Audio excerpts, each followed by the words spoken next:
what you are doing. Say, okay, this guy, we have started recognizing your leadership. So Mahmoud saw like I had, he knew, or he saw my passion, my leadership passion, which propelled me to the level where I am today. I also want to share something there, which is also very important. I saw somebody say, not in my social media, but that's very important. Say, life is most persistent and urgent question is, what are you doing for others? What are you doing for others? Many people struggle for what they do for themselves. But the most important thing, what are you doing for others? Volunteers do not necessarily have time. They just have the heart. So it is not the time you need, it is the heart. If you have the heart, you can move out there, you can create impact in the community, you can move beyond your community, go to national level, cross the borders, and become a global citizen. I like the words of the Obama. He say, if you go out and make some things happen, you will fill the world with hope. The world is looking for people who will go out there and create a big change in our community.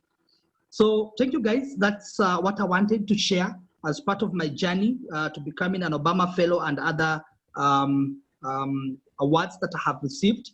I wanted to share this so that inspire you. If you're not currently volunteering, you can find a way out there to look for opportunities that you can go and volunteer. If you want me to connect you to any opportunities, you want a further discussion, my email and my contacts appear in your screen there. You can hit me at harry@sothub.com. I have my Facebook page, you can like it, it's Harry Moilengo. My Twitter is at Harry Moilengo. And for more information, what we are doing, you can also get it at sothub.com. So thank you very much, guys. Maybe you want to welcome, if there are any questions, I'll be able to respond. Yes, thank you, Harry. And one question from Kennedy Modi. Are you hearing me, Harry? I can hear you very well. Yeah, Kennedy Modi is asking, what are some of the key points you should have in mind as the likely benefit when you volunteer for any organization? That is Kennedy Modi from Kisumu. It's watching from Kisumu. Sorry, kindly repeat the question. I didn't hear you very well. Kennedy Modi is asking, what are some of the motives you should have in mind when you are volunteering for any organization, the key motives, bright motives that you should have in mind? Okay, thank you very much, Kennedy, for that question. This takes me back to the question I asked. Before you volunteer, you need to know the how, the what, the where, the why, and above all, the whom you want to volunteer for. So before you set up your mind and say, I'm going out there to go and volunteer, the most important thing that defines your volunteerism, what is it that you're volunteering for? At the back of your mind, are you looking for money? Are you going to volunteer for that organization so that it gives you a job? Are you going to volunteer out there because you want to enhance your network, your professional network? Are you out there to volunteer because you are looking for an opportunities that can help you grow? You want to start a social enterprise and so forth and so forth. So those are some of the motives. Those are some of the things that you should always ask yourself before you move out to go and volunteer. So I refer to the question that I say, before you move out there to volunteer, remember or know the how, the what, the where, and the why, and above all, the whom you want to volunteer for. Thank you, Harry. There's another question from Noah Mutai, asking from Germany, Berlin, the capital of Germany. Noah is asking, for the sake of the youth who are listening, what are some of the online volunteering opportunities? Now that we are in the COVID era and online is the key thing. Thank you very much. Today, the online carries almost everything. Many of the opportunities I happen to acquire them, it's through online. And that's what I believe you mentioned, what is called the digital fluency. You can be able to navigate, search for information online. So there are very, very many opportunities. I can give a very good website that I like every day. I come through that website, normally post a lot of opportunity. The website is called Opportunity Desk. Opportunity Desk. So if you Google a website called Opportunity Desk, it normally shares a lot of opportunities for young people. There's another one called Opportunities for Africa. It shares a number of opportunities. And also there are very, very many organizations out there. If you just go to Google and just type there volunteer organization, you can start by keying maybe volunteer organization within your region, maybe in Kenya, outside the region you want. But online volunteerism, you can be volunteering for an organization that is based in even Berlin and you are in Kenya because it's online. What you need to do is some they will send you resources and ask you, okay, we have A, B, C, D, can you share it? Or they can provide you with some knowledge, maybe some trainings, and ask you, okay, now that you have acquired this knowledge, can you go share this knowledge out there, help the community? So there are very many organizations. The only thing we need to do is to cast our nets very wide when we are searching for information on online, and you can be able to see them out there on how we can be able to volunteer. Thank you. I believe that is well taken. And Job, over to you. Job, what do you have to say? Well, from my perspective, first of all, I'm impressed by the rate of engagement, both at the chat section as well. In regards to just volunteerism, I think for me, I've had a first-hand experience, a first-hand account with Mr. National Dero. At some point when I was organizing one of these events, I think I happened to have seen it online on Twitter. And then I thought I could do better, maybe in terms of the publicity. So I asked for the chance. I actually went ahead and did a better poster for the event, for one of the editions of the event. And from there, we had established a good relation to the point where he entrusted me to even work on the website, borderlessdigital.com. Hope you can have a chance to look at it later on. Of course, if I can reflect, it was something I had opted to just say, let me help out my lecturer at this particular section. But later on, it eventually turned out to be fruitful. So that's one practical account which I can confidently tell or urge fellow young people in the forum. There's nothing wrong with just giving a hand, not necessarily for financial gains. And just like Mr. Harrier said, sometimes it's not really immediate. These fruits, you don't really get to enjoy them as soon as you've done something. It may take a month or two, or even a year before you're called up and somebody says, at some point you help me out, let me give you out this deal that can help you financially. And that's something that happened with me. And I would like to, Mr. Dero, within the forum, we also have a former student. She pursued the child studies at Toronto University. Her name is Florence, and also two key things I could observe in her. She was passionate about basketball, and of course, through that, she formed an organization among other pursuits locally, which also, I think, opened various opportunities. I think last year she had a chance to also travel to China. Basically, it was just out of volunteerism and also trying to focus on her passion. So if you can unmute Florence Fundi, is a member. Florence Fundi, I'm not so sure that you can find her so that she can at least maybe give a minute brief on her experience in terms of volunteerism and the opportunities that came through as a result. Yes, Okay, and, so that is true. I'm also sharing something on the screen. Okay. Is Harry still with us? Yes. Yeah, so Harry, what you said about volunteering is well summarized in that saying. Okay, very good.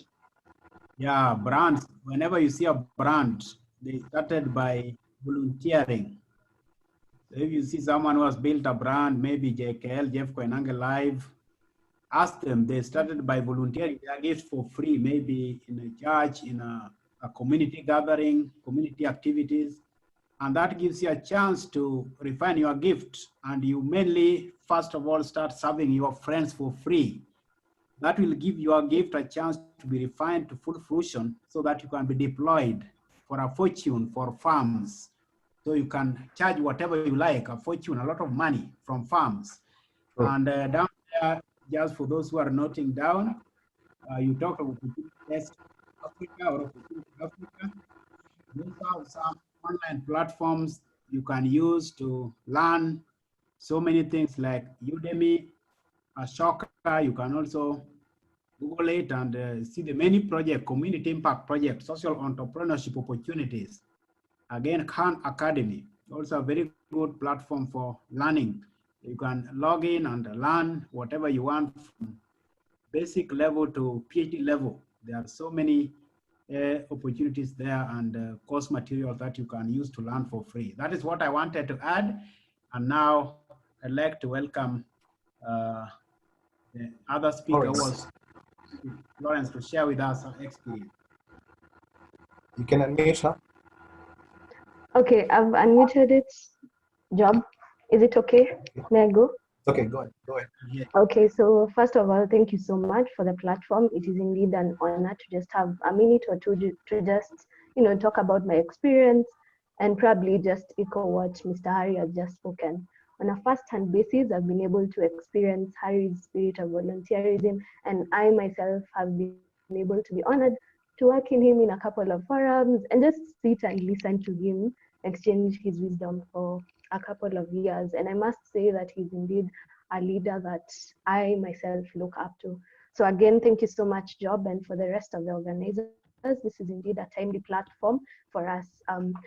It's said that we should not waste a crisis. Winston Churchill said it, and of course, you have been able to use this as a platform for us to also learn and engage as we gear towards becoming a fluent digital citizen. So thank you so much. So maybe very quickly, let me just go. I'm Florence Nkamundi Fundi, and yeah, I've been honored to undertake my undergraduate studies from Taita Taveta University, where I earned a Bachelor of Commerce, specializing in human resource management. And I am a local of Taita Taveta County. I live here, I work here, and this has basically been where I reside. So very quickly, I wish to concur with what Mr. Harry has been saying all along on the spirit of volunteerism. I must say that my journey where I've been has been through volunteerism. But then again, I always feel like it's God who puts that gift in me, or rather that spirit in me. So I can't say it's been up to me. It's always been something that God put in me, and I just always learn to appreciate him, because even just being able to put yourself out there, to be able to sacrifice your time, to be able to use your resources, your skills, your profession to be able to make the community a better place is just God's honor and God's grace upon us. And that is one thing that we always need to remember. So yeah, as Job said, I joined the basketball team in Taita Taveta County, in Taita Taveta University, and I was honored to serve as a captain. And thereon, my passion for the game just grew, because I came to understand the role of sports in revolutionizing societies. And that is where I came up with an initiative. It was called Titan Hoops, where we were able to now use sports to be able to help young women and girls be able to access quality education and be able to access economic empowerment. I think this all grew up to a time when I was able to take it up and just develop a training program. And that was specifically volunteerism, because I believed it's not even about, for me, it's not about the awards or grants or what. For me, it's always about becoming part of something bigger than yourself. For me, that is the best thing about volunteerism. Just being able to become part of something bigger than yourself, and to just see how your very little effort is enabling other people to be able to access opportunities that they would not have otherwise accessed. The benefits of volunteerism is that one other thing is that it helps you to be able to transfer your skills, to be able to just show other people that they have so much more into them. Notice one thing, all through the time when I've been working with young girls in my community, that has been my specific area of focus. They didn't know that they could be able to do great things, but by just volunteering that little time, telling them that you too can be able to achieve great things, they were able to believe in it, and it just gave them a push in their lives, and they can be able to hold on to that and be able to live better lives. So it's basically about realizing that you as a person, you don't need to have resources, You just need to have the time, the skill, and the will to serve, to be able to make the community a better place. So yeah, I was honored to get an opportunity to travel, but that's not really the core of it. I can just say I got an opportunity to use my skill, to use my passions to be able to make the community a better place. At the moment, I've been honored. I'm working for a company in Voi. It's called Voi Farm Limited, where I serve as the production manager. And this too is also another opportunity for me to use my skills, my talents, my profession to be able to impact community in one way or another. So for me, basically, what I can just say, it's just been God all along for me. I cannot say that it's been by me or anything. It's been God putting me in the right place, linking me with the right people, enabling me to earn the right skills, enabling me to accept opportunities as they come, and of course, His grace guiding me whenever an opportunity comes. So if you're a believer, yeah, for me, that has worked, and I have no regrets because I believe that we all have a purpose to achieve. We just have to realize it, and then it will be all okay. So yeah, I acknowledge that I'm not one of the speakers, so I'm just going to end there and just appreciate your job once more and your fellow organizers. This is indeed a very, very, very timely conversation, and I wish to be part of the others to come. Thank you so much. So much, Florence. I think maybe I'll take it back to Adero. Thank you, Florence. So you can already note that volunteerism is key. It is the platform that will propel you to be deployed. It is one thing to be employed, but it is quite another thing to be deployed so that you can dictate your terms and you can fully discharge all that you know in an environment of confidence and freedom. Another slide I'm showing there is to challenge anyone at school now or college. Whenever you have an interview opportunity in the modern world, it will be a big shame if you don't know anything about the Sustainable Development Goals. So you can take a screenshot, summary of the Sustainable Development Goals as we know them, 17 in number, from number 1 all the way to number 17, and you should know how they are categorized, the ones touching on environment, on resources, on the economy, governance, education, health, and the cross-cutting goals. You will also see from this diagram that education and health are at the very base. They are the foundation. So if we are to transform a society, we must place much emphasis on education and skills development. Health is also key. COVID is disrupting the education sector profoundly, and it is a threat to health. So it has come to disrupt the very bottom, the very foundation of these goals. Hence the need to develop resilience. Another attribute you should have is called agility. How fast can you act so that you act in time and achieve results that are timely? Again, you should also think of developing your skills to be transferable, and Harry talked about that. In the digital age, we have what we call half-life of skills. That means if you don't upgrade, if you don't work on upgrading your skills, then you'll be outdated within 2 or 3 years. What you know will no longer be relevant. And how do you ensure that you stay relevant? It is by flowing in this digital democracy, sharing online, having online collaborative platforms. And through that, you can be aware of what is taking place in the world and what is shaping the development agenda, especially the youth agenda. Thank you.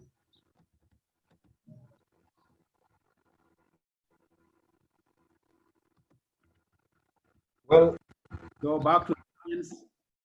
Anyone can raise his hand, anyone with a question, but I also would like to acknowledge the fact that we have Dr. Mujomba Majalia, who must have joined us. He's a lecturer at Taita Taveta University, a communication skills lecturer, but he's not confined to that. He also lectures broadly on how we can turn knowledge into meaning and communicate meaning to win ownership and impact society.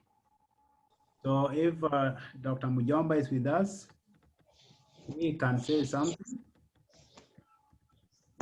Hello. Nation? Hello. Yes. Can you hear me? Yes, we can. Yes, yes. Thank you very much for the organizers for organizing such a timely and very helpful forum. So I'm also glad that I've been given the opportunity. Mine will just connect about volunteerism, and you've talked about talent and just how communication comes in. I want to say one thing is talents are very different, not very different, but they are not the same as your profession. Talents are the ones that make you do your work very well. For example, I'm a teacher. One of my talents is public speaking. Another one is drama. Another one is actually being outgoing. Those are talents which you have to discover early. That's why when you are told to volunteer, you actually start knowing you don't want to be paid. You just really want to pay yourself by understanding, so I'm good in public speaking. I'm good in interacting with people. I'm good really in, organizing myself. A CV can be as colorful as it can be, but I'll tell you, in the world now, which is fast moving, digital, information based, people are saying, show me what you got. They've got a million of people the same as you, same CV, we can write them. What will separate you? Hello, am I too fast? Are you okay? Can you hear me? Yes, we can. We can hear you very clearly. Okay, the problem with this mediated communication, I don't know, when people keep quiet, they might have slept, some must have started drinking something, I don't know. I'm just careful. But anyway, so what I was really saying, where does communication, where does volunteerism come in? How do you actually make your mark in this world? You want to bring out your talents as quickly as possible.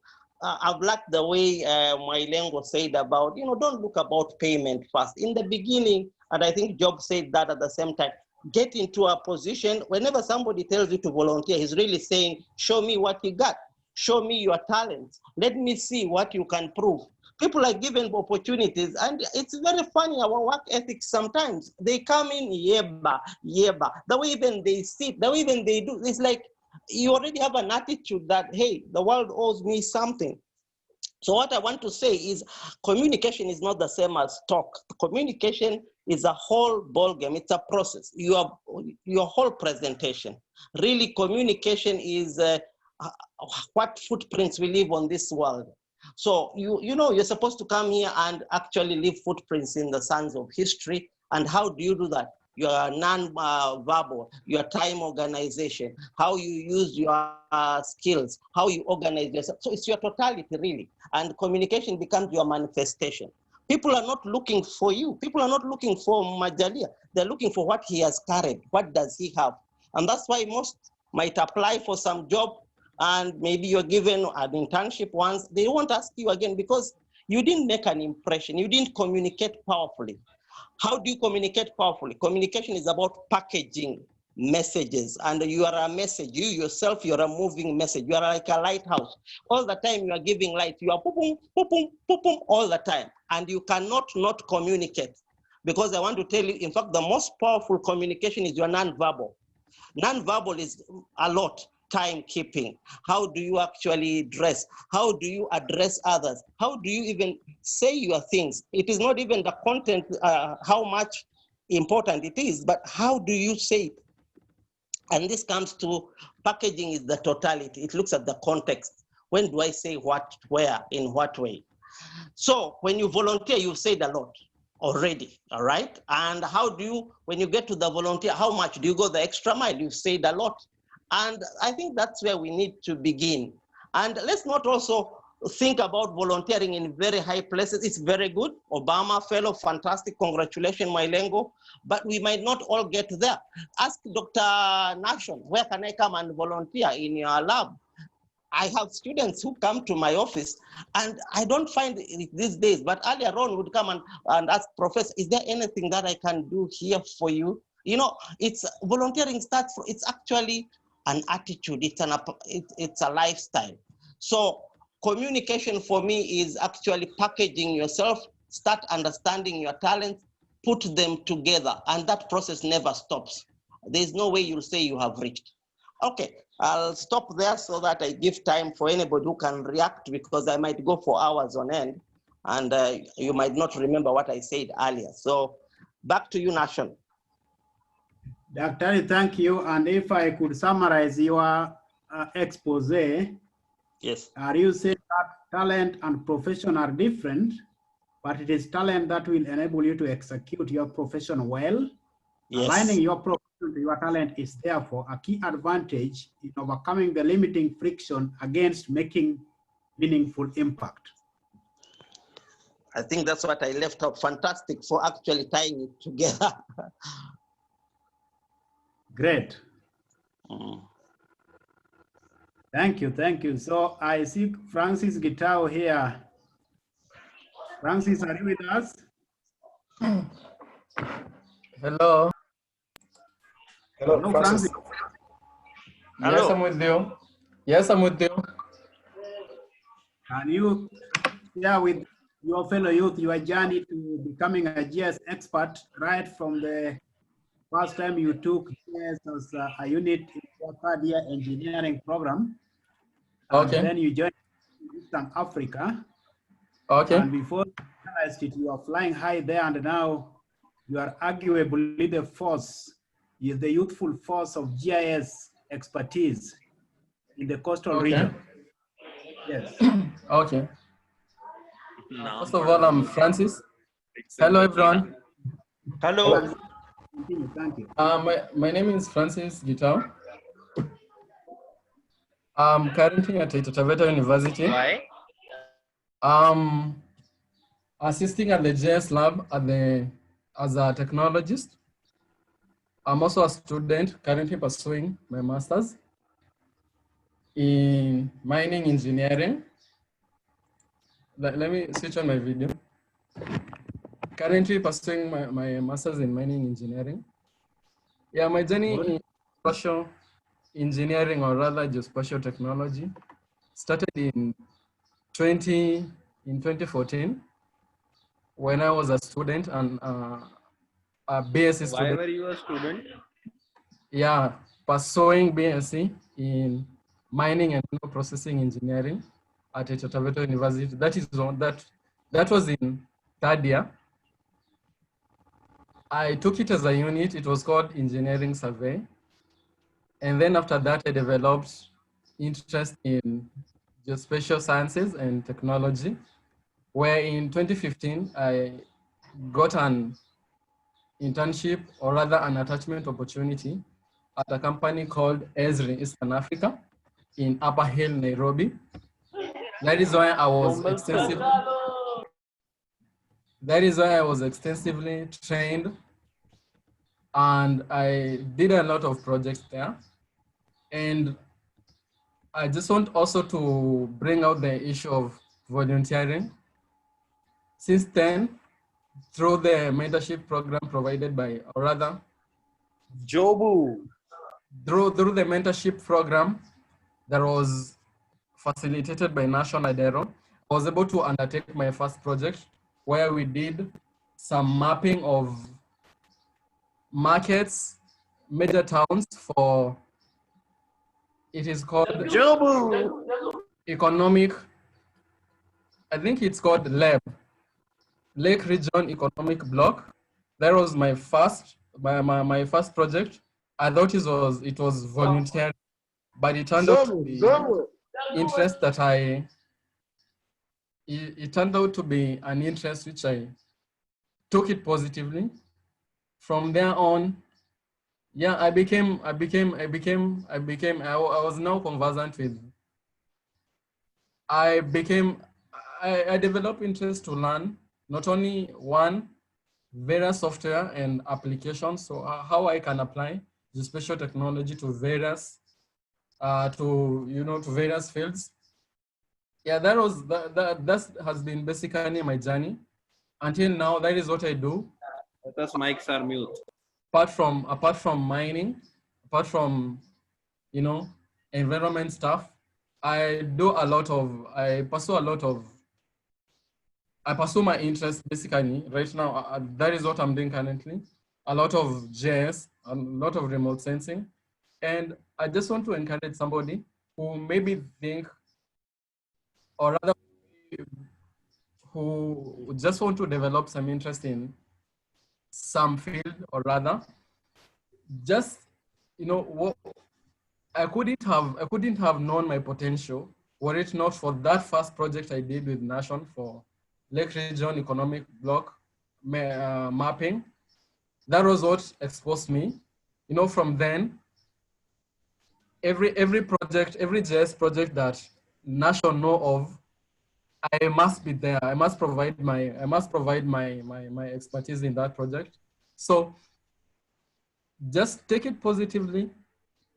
It doesn't matter it doesn't matter maybe what you are doing right now. It doesn't matter where you are right now.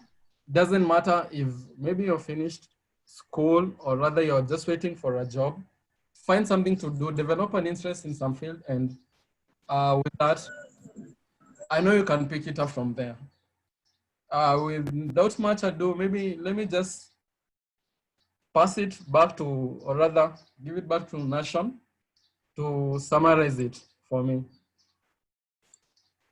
Okay, thank you. And Francis has shared his journey, and GIS is a transferable skill. It is a means to an end. And as a mining engineer, knowing how to analyze geographical data across space and time and using satellite imagery has given him a cutting edge so that he can stay relevant, because mining is a key profession on its own, but you need several other skills that will enable you to be competitive across the board. So that is a good example. So we welcome any reaction from the audience, because we have among the audience experts in their own rights. You can ask your question and we'll be able to handle the same. Well, before maybe the team comes in, I'd like to recognize the presence of Mr. David. David Ogiga is the director of SOT Hub, which also was collaboratively involved in organizing for the forum. I hope Mr. Dero, you could unmute him. David, to just have say a word. He's currently the chairman of the Association of Hubs across the country. So I think it's also a privilege to have him grace this forum. Kindly, Mr. Dero, you could just mute his mic so that you can at least say hello to the rest of the team members. Thank you, Job, for the opportunity, as well as the organizer Nation, Adera, and all the participants. So it's a pleasure to listen in. I do want to, I don't know how, Job, you managed to smoke me out. I just wanted to quietly listen in. And very powerful conversation going on here. And Hari Mailengo, I think I enjoyed quite a lot of the stuff you're saying. When you say volunteers don't get paid, not because they are worthless, but because they are priceless. And I think if I also reflect on my journey, I think it has always been on service. Service. As Job rightly mentioned, we were the first innovation hub in a rural area, so Taita Taveta. But today I play even a bigger role with all the hubs in the country have come together and formed a network. And so the other 2 months ago, I was elected as the chairperson of the countrywide hubs. So all the hubs in the country. So that means that similar to SOTA Hub, we have members in Kakamega, Eldoret, Kisumu, Lodwar, Machakos, Nakuru, and many others. But one of the reason why I got this position was my team or everyone else I worked with were able to see that you put in extra hours, you go beyond the normal or beyond the duty. I think people always tend to notice when you put in the extra hours. You might think people are ignoring, but somebody somewhere is noticing, and you are clearly preparing a pathway for your future progress, whether in professionally or career-wise. And so I'm glad really to listen in. So very great discussion. I hope we can have monthly of these webinars and different professionals and to interact, make it really a huge event. So yeah, thank you very much, Job, and to everyone for participating, and looking forward to much of this. Thank you, David. And if I could summarize what you have said, you had a punchline there, which you can also attribute to Harry Mwelengo, that volunteers are not paid in the short term, not because they are worthless, but because they are so priceless that they can only be compensated in arrears. Sure. Thank you. Sure, thank you. Just volunteer, be patient, and in the long term, you'll be compensated in arrears. It will come in arrears, more than you ever imagined at first.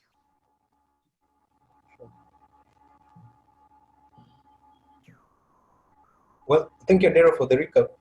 Maybe before we can open it, I think there's a lot of conversation going on in the chat section, but I think it's also, I'm not sure people can raise hands literally as it is in a classroom or a normal forum, but maybe I can just randomly pick up a few people to just also share on their volunteerism experience and how it has seen them rise through professional lanes across different industries. So I can see one of the faces I can recognize here is also Gift. Gift Mtambo is also a startup owner, just like I believe most youth within the forum could be. And he's also had a very lengthy journey when it comes to volunteerism. And that I think has seen him also get a lot of exposure, meet a lot of people. And I'm glad he's also gracing this particular forum. So maybe, and I also see I would love to also get a teacher's perspective. Ezra Buga is also within the forum. He's been one of the teachers who's mentored Kajira girls. If you might have been aware, there's a group that went to, also courtesy of SOTA, they went all the way to the United States because of innovation. And he's one of the teachers who also played a key role in mentoring and guiding the girls who made it to the US for one of the competitions back last year.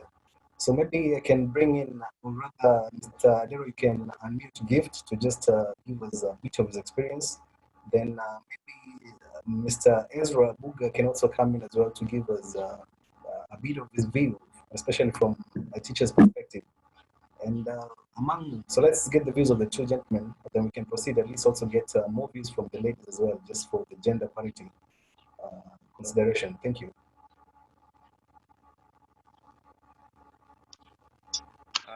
Thank you, Dave. Thank you, Job, for this opportunity, and I'm happy to see you here and also to be in this interactive session. My name is Gift Mtambo, as Job said.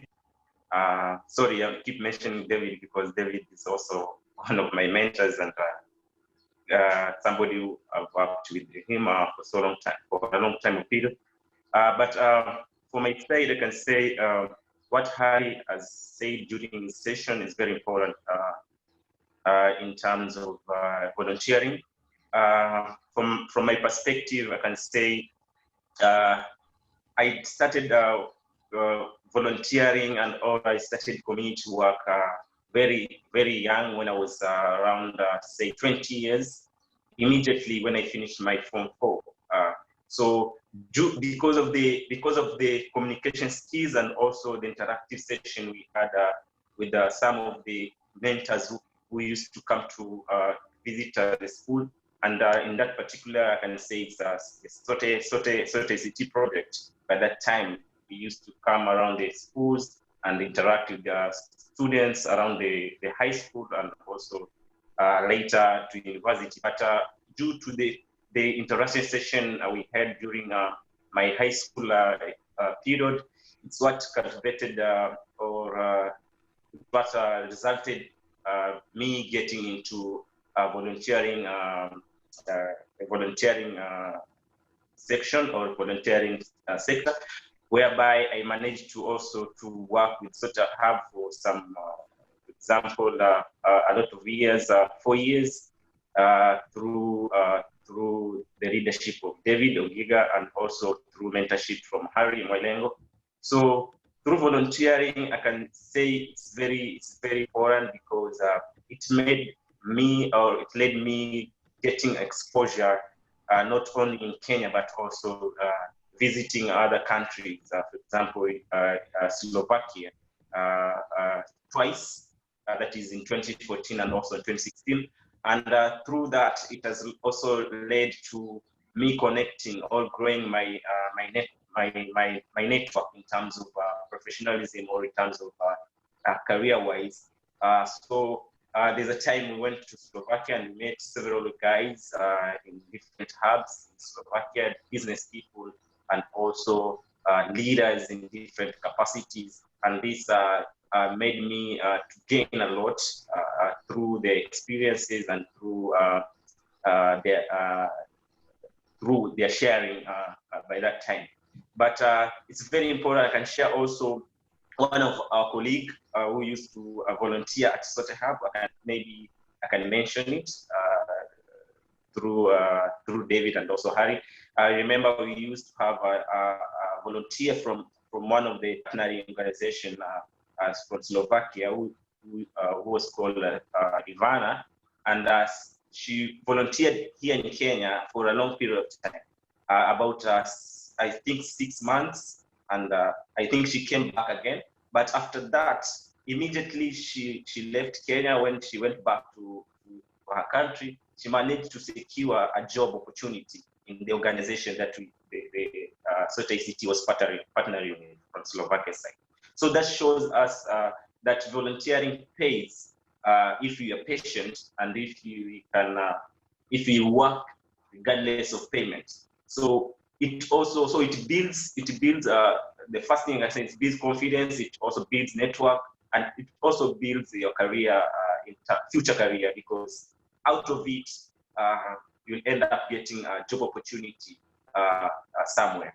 So according to me, that's what I can say. But also from my side, I can say I've learned a lot through volunteering and also through networking with different people around the country and outside the country. And it has led me also to come up with my own business or to come up with my own company that right now I'm also employing some of the guys from my area right now. And also I'm working with different interns. So there are so many intern opportunities. So if you are in the field of ICT, because that's my field, I'm focusing on ICT a lot. So if you are in the field of ICT and at some point you may need some intern, you can hit me up or we can contact each other. I can leave my email or my phone number so that we can link up and also see how we can help each other from that. Thank you very much. Thank you, Gift.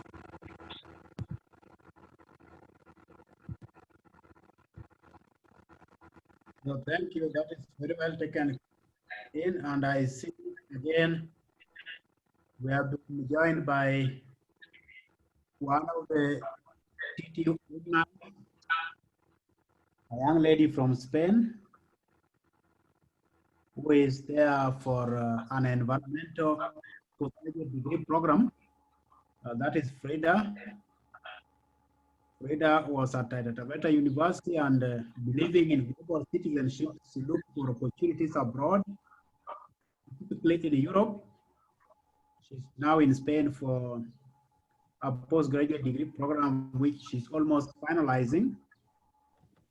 And throughout, we have also got some fledgling collaborations with the Spanish experts. And we are not limited by physical borders because we can still collaborate on the digital platform. So whether you may greet your colleagues, I know you know a good number of them who are at Taveta University. And well, maybe we begin by saying stay safe because Spain is one of the most battered countries in Europe as far as COVID is concerned. But I realize the cases are now going down. Brazil has overtaken Spain. Brazil is now #2, only second to the United States. But we are happy to notice that you are safe. So Frida, you are welcome.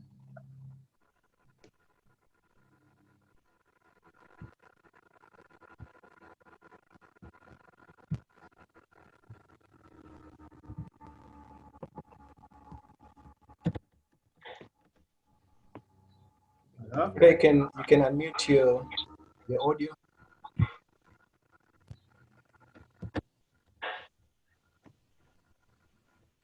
Hello, thank you, Mr. Adero. And I would like to say this is a nice platform to have minds come together and discuss several issues. I am safe and we are having a significant drop in the number of infections, and I'd say we are heading in the right direction. So it is nice to see most of you. I think I know all of you, most of you, if not all of you. And thank you, Mr. Adero, for developing this platform. I'm sure it is going to be of help to so many students and also those who have already left and are in the corporate world and trying to find our niche. So like he has said, I'm an environmentalist now with a background in mining. So I would say the impact Borderless Digital is going to help us see that we are just a global village. Though we are working to help, though we are working towards growing our Kenyan and African perspective too. Yes, thank you.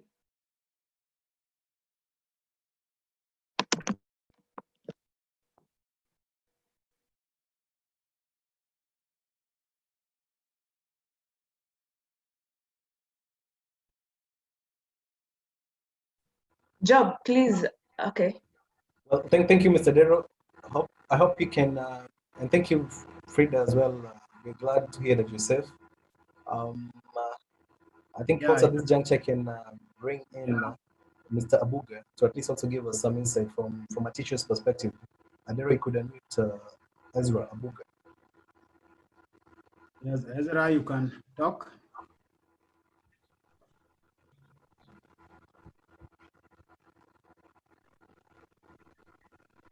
Hi, everyone. Hello. Hi. Yeah, I'm glad to join you in this platform. And actually, I've been following the presentations. I never thought I would be given a chance to say something. But what I can say is that we have gone through a very major challenge. You know, we used to stay in class and teach all day, but now we are just indoors. We don't know what will be next, but I'm glad I do have some students whom I usually teach. At least that one keeps me going and also keeping me on toes to be preparing here and there. And in this issue of volunteering is a good one, and I would encourage those ones who are still in school. No, such a kind of information where I was in campus, I never knew about it, but at this age and at this time, and I'm seeing that it was a blessing for me to come to Taita Taveta.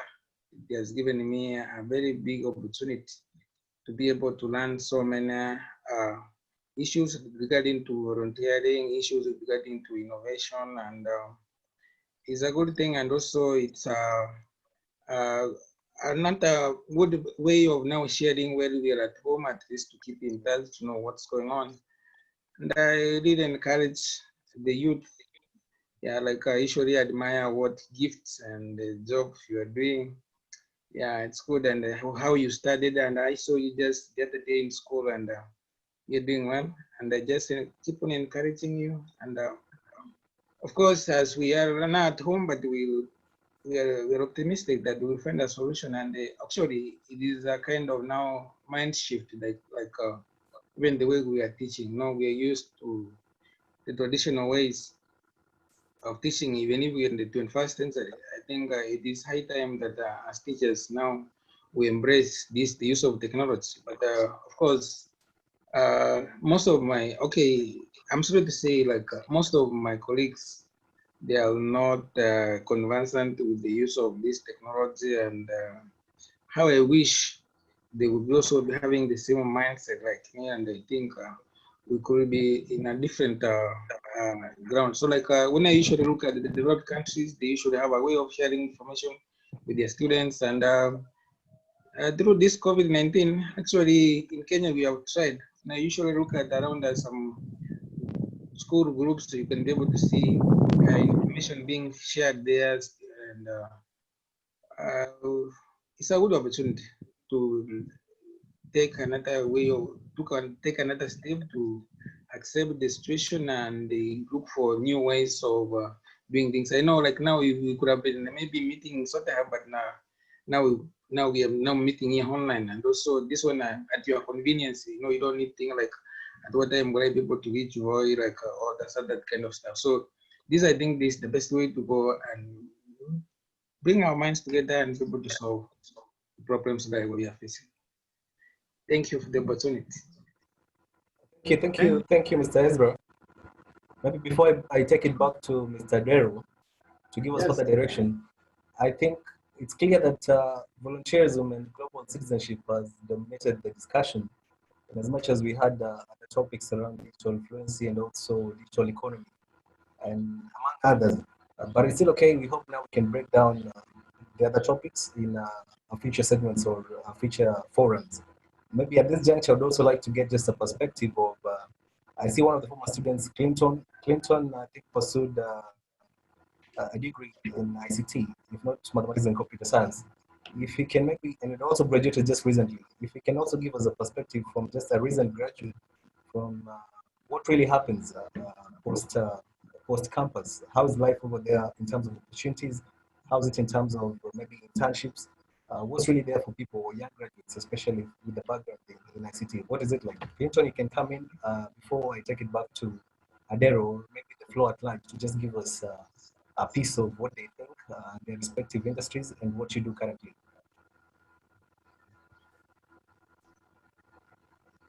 Clinton?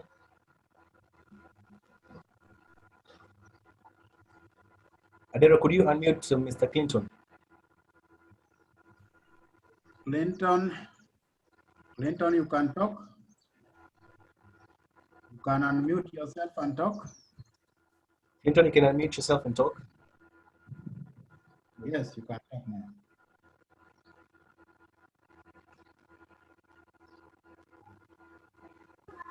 You mean Milton or Newton? Clinton. Oh, Clinton. Okay. Well, maybe you can just proceed. Milton. No, I'm Milton. I thought I had Milton. I had Newton. Well, now that your mic is still on. Milton. I had Newton from your job, and then I had Milton from Madeira. Yes, Milton, you can just proceed. Then Clinton can take up after that. Milton. Yeah, Milton, you speak because Clinton has a problem with his microphone. Okay. Thank you. What a way to join the comments. Okay, I am Milton Kimori from TTU. Basically, what I can talk of, I wouldn't say mine actually volunteered as such, but I started in such a way that I wasn't going for the payments, because I came to TTU in the year 2006, I think, towards the end, and then I got one opportunity to teach part-time diploma level.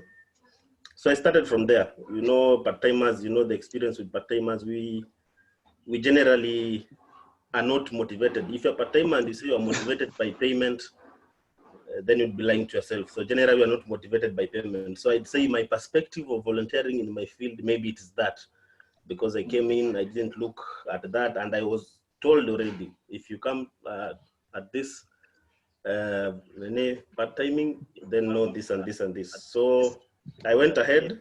I did my best. I didn't look on the side of payments. And it is in TTU. And it is in TTU that I got the opportunity to start my masters. I'm currently doing masters in natural resources management, MBA natural resources management. And it is because of the fact that I was there, I was involved with the people there, I networked with the management and everyone.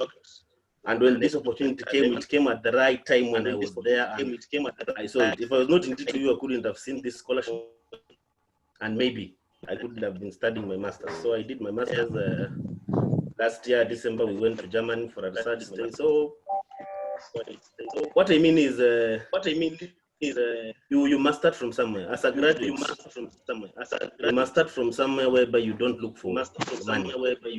Okay, we need money to survive. Yes, it's very important. But at some point, we need money to survive. Yes, you need to build your experience. To build your experience, for you to be elevated in a position whereby now you can start demanding for payments. For you to be elevated, you need to put aside the urge for money.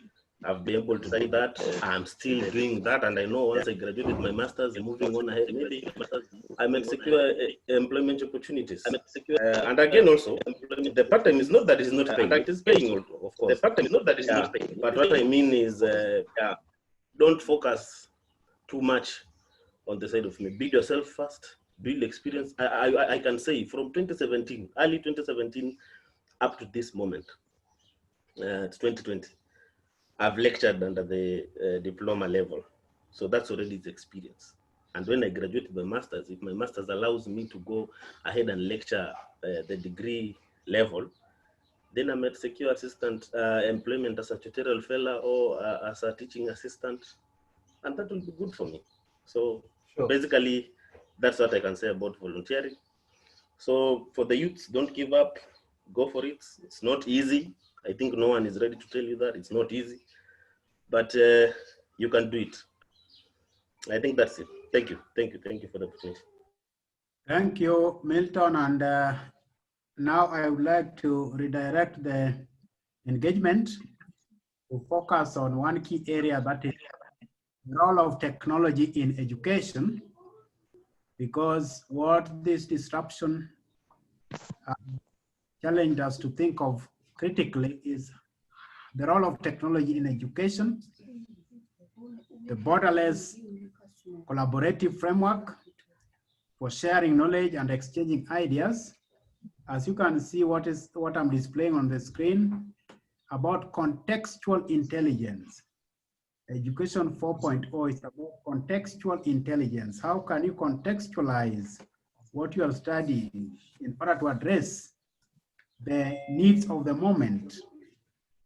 And talking of innovation, most of us just focus on product innovation, but there are many other types of innovation, such as organizational innovation, business model innovation. What is cross-cutting here is technology. I call it the nervous system for borderless influence. And at this juncture, I'm welcoming Isaiah from Germany, Cologne, Germany.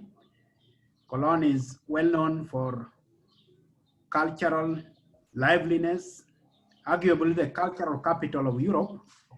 And Isaiah is going to take us through technology and how it is impacting educational delivery, and how Germany has managed to use technology at the college level to remain resilient in the face of COVID-19.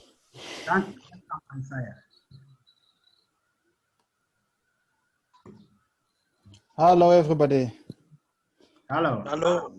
So you hear me? I see the screen, the slide by Nation still here. I hope you can get me clearly, no? Yes, we can. Yeah, okay. So my name is Isaiah Mulang Onando. Generally, I am Kenyan, and I have been a student at Jomo Kenyatta University, where I took both of my undergraduate and master's courses. And I also am a tutorial fellow at Jomo Kenyatta University, currently on study leave. And in general, I'm at Germany to do my PhD in computer science at the University of Bonn. And my research area basically is natural language processing. And I also work at some industry, research-based industry job that deals with natural language processing applications and systems like question answering and so on and so forth. So I'm glad to be in the forum. I've listened to the last 1 hour and I've heard a lot of interesting things about volunteerism and just how you can leverage that. Before I go to maybe the role of technology and so on, maybe I have 2 points to add to that. The number one is just a question on, because I think the volunteerism came as a point on how to attain global citizenship. And my question in my mind is now, because not everybody will be a volunteer. It is good, and all the points that have been said have been good. The question is, some people just don't get to be volunteers. So are there other ways through which to be a global citizen without not necessarily being a volunteer? This is a question maybe to the team, and maybe this is a question that can be answered in the mind or some further research. The second item is about volunteerism itself. I think the discussion I've talked about mainstream volunteers, where you actually get community involvement. But I think even in your profession, for example, when I was after graduation, I did a lot of small jobs, what all I call small jobs, like web designing for companies and here and there, but they were not paying much. They were paying you like 5,000, 10,000 and so on. I think that can also be viewed as a form of volunteerism, such that you don't pass these small, what would be seen as low paying jobs, and where you give your talent and skill for a very low paying job, but for a bigger cause. And I think the main point that I pick from this volunteerism discussion is the ability to see the small thing you're doing as an important thing that can contribute to the bigger picture. Because most people are volunteers, but they don't know it. They do small things here and there, and they don't even document it.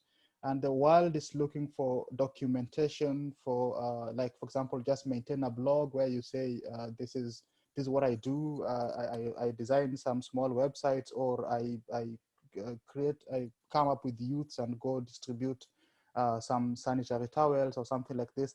Most people do it, but they don't know that they're volunteering. So I think that aspect of knowing that this is volunteerism is something that we need to also impact upon the people, so that when you're doing your activities, you know that I should document this as part of the work I did. So yeah, so I think that's my contribution to the foregoing conversation. And now to where I am. Yes, I am in Germany, as Nation has mentioned, and Germany has been seen as a country that has handled sort of the COVID situation relatively well compared to other countries. And I will probably mention what, in my opinion, I view as the contributing factor to that, and also the situation with the university and education system. So actually, it is true that Germany is one of the best performing countries as far as the situation of COVID is concerned. And one thing I have to say is that Germany closed their education system early enough and shifted to what we call the social distancing. They have never actually done what we call a closure, a total lockdown, because of factors. So I think I will mention 3 factors or 2 that I think are contributing to this. One of them is about preparedness. I think there's a book that is called Anti-Fragility by someone called Nassim Nicholas Taleb. Anti-fragility is about taking a situation that is negative and turning it into positive. But you can never do that until you're prepared, you are ready for it. So preparation, I mean, victory loves preparation, to mean that I think Germany has been able to handle this well because as a country, they are prepared they have things in place, systems in place that are able to help them, or they can leverage to handle a given situation. For example, their healthcare system is so well organized that at one point they were ferrying in patients from Italy without these patients having to come into contact at the airport or wherever with the people. So you can see such a system that is so well organized has helped them to be able to overcome this situation, or maybe handle it relatively well. For example, I'll talk about the education system, as Nashon mentioned, the universities. Already there were in place online-based systems, what we call BASIS. The BASIS system is where the lecturers already post these lecture notes and so on to a given portal. Students always access these notes at some system. So there was already something in place that could be just upscaled to help leverage, help solve the situation. So as I view it, is that being prepared early is very key. And so then when the COVID situation came, at first, the universities thought, let's push our semester a little bit late as we wait for this situation. And then when they realized that actually COVID is here to stay for a while, they opened the summer semester, but they said that initially it will start with an online platform. So what they did is that they said, okay, we already have an existing platform. The lecturers have already been submitting notes. Everybody must now do it. And actually right now the summer semester is running online because of this. So I think the lesson I take, and maybe I can give to us, is that we should strive to be prepared for any situation, what we call anti-fragile. We should strive to be anti-fragile. Have things in place, set your items in place in such a way that no matter what situation, there's always something you can leverage to help you overcome the situation. I actually think that Kenya as a country has done well in this situation, even though the university system and the education system is crumbled right now, but that is because we were not prepared. We were not ready for it. If, for example, I talked to a colleague of mine, a former colleague of mine, now currently teaching at Strathmore, and they told me that they already moved all their courses into online platform, and now they're teaching through Zoom. And it's because I think for Strathmore, I think they were ready with an online platform, and also they have the financial capability to actually probably do what? Buy a Zoom professional package that will allow them to teach through this. So these are part of the things that I can talk to mean that let's have situation in whatever situation you do. Like for example, students. What can you? I mean, what environment have you set up for yourself? What settings do you have in place that will help you overcome a situation, a crisis, and so on and so forth? That is, I think, the major situation. Major point. Yeah. Now I will move quickly to because I saw the main context of this discussion was in education 4.0, and we have been moving from the classroom of the blackboard and also into the whiteboard and so on. And I will share with you some work I did as a student. There was a project for a thesis that I did. At the time, I was just trying to get a system that works for a class that has computers and courses, and students come without interacting to the lecturer or the teacher. And this application was called mentored learning environment, where the student goes through some video lessons, and when they have a question is when the teacher comes in as a mentor, for example. And I think due to the COVID situation, the role of the teacher in the classroom will shift now, or sort of shift from the instructor to sort of just a mentor, and in a sense that the teacher will prepare the lectures early enough and have slides and have content in some portal or in some online platform, and then the student will go through this. In case of a question, there will be forums, and the teacher will probably just be part of mentoring. And if the system is good enough and intelligent enough, then the system should be able to give an analysis of the student's behavior, for example. Where exactly in the course are they facing difficulties? So then the mentor, who is now the teacher, will be able to take care of this. Where exactly is the student stagnant at? So these kind of things are the situation that now we as world citizens, let me not call them Kenyan citizens, even the whole world will start thinking like this, that can we have a situation where without the teacher actually physically giving these lectures, the students can still go through the course. We have a system, for example, we are currently building a system that does what we're calling it Darasa, that provides a virtual classroom for the students, where the teacher, probably high school teacher, gives video content and assignments and so on and so forth. And the system will automatically interact with the student and give analysis, maybe which part of the video did they go back to more than once, which videos did they look at twice, something like this. And this analytics will give the teacher, for example, a sense of which student needs which attention at which point. So for me, in my view, this is the role of technology. The role of technology, and especially artificial intelligence, and well, my area is natural language processing, which means that the computer should be able to understand human language, human spoken or written or text or whatever, understand it and interpret for itself. What I normally give people as an example is Alexa. When you speak to Alexa, what happens actually is it captures what you say, and it, or maybe Google Assistant or Siri, those who use Apple or Google, they capture this and translate that, transliterate it into text, and text is now again analyzed by some machine somewhere and understands that. So in the education system, there are aspects of learning that can be leveraged from these AI models and approaches.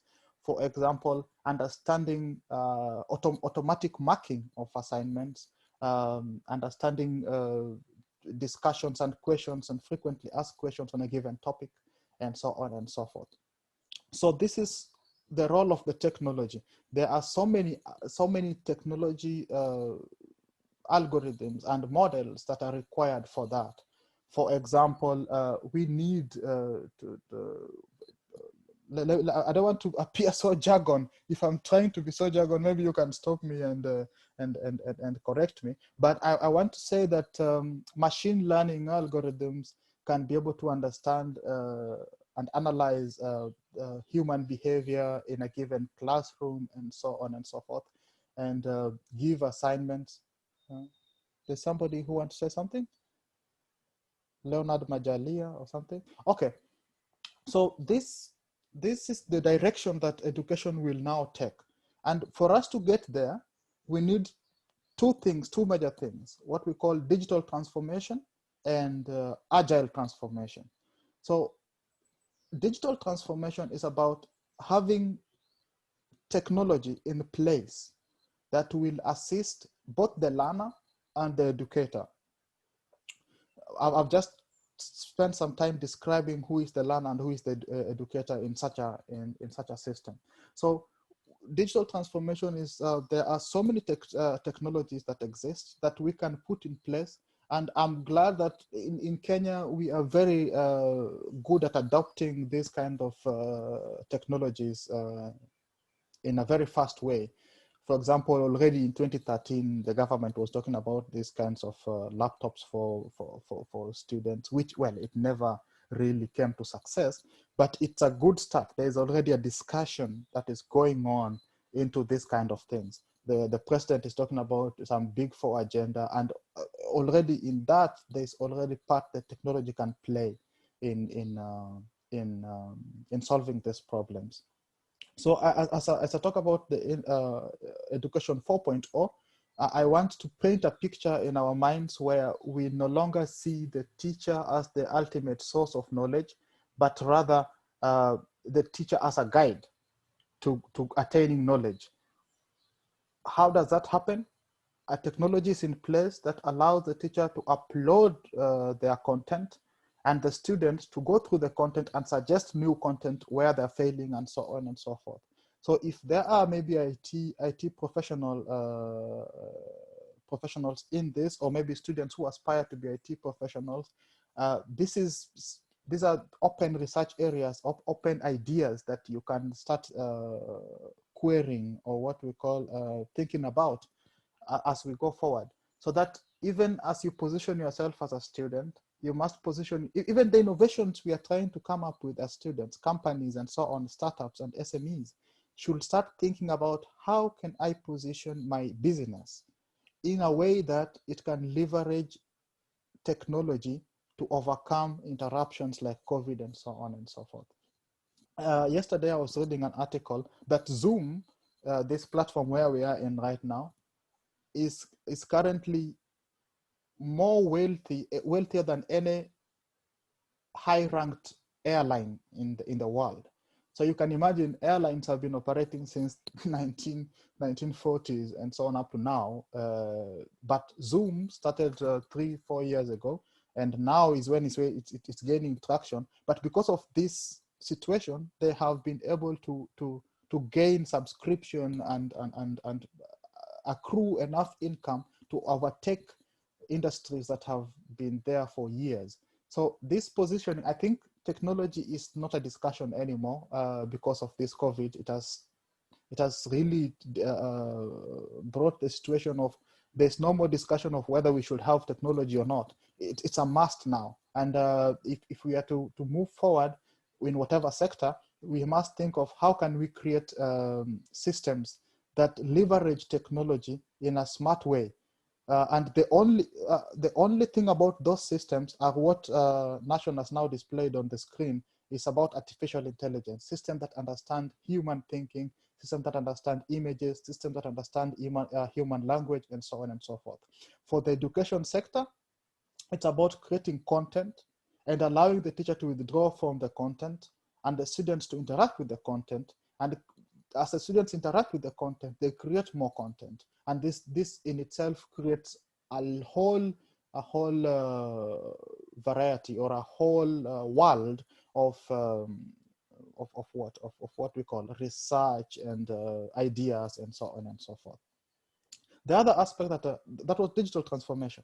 The other aspect that I want to talk about is agility. Agility is a concept that started from software engineering, what they called agile methodology, where you start small and incrementally iterate above things.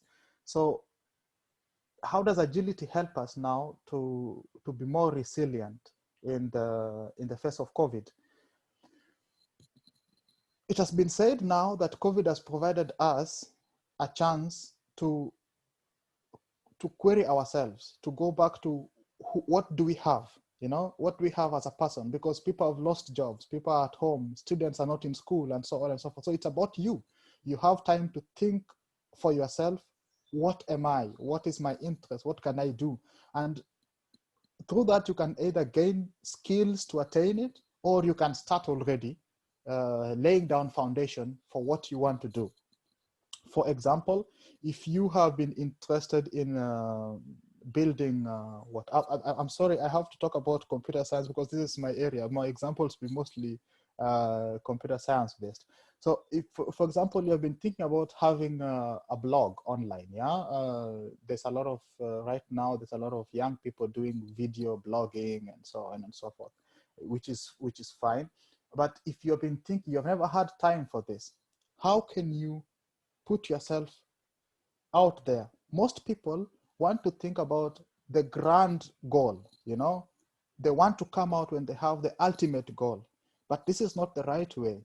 The right way with agility is to start with the first step, and iterate, let people comment, and give you new ideas.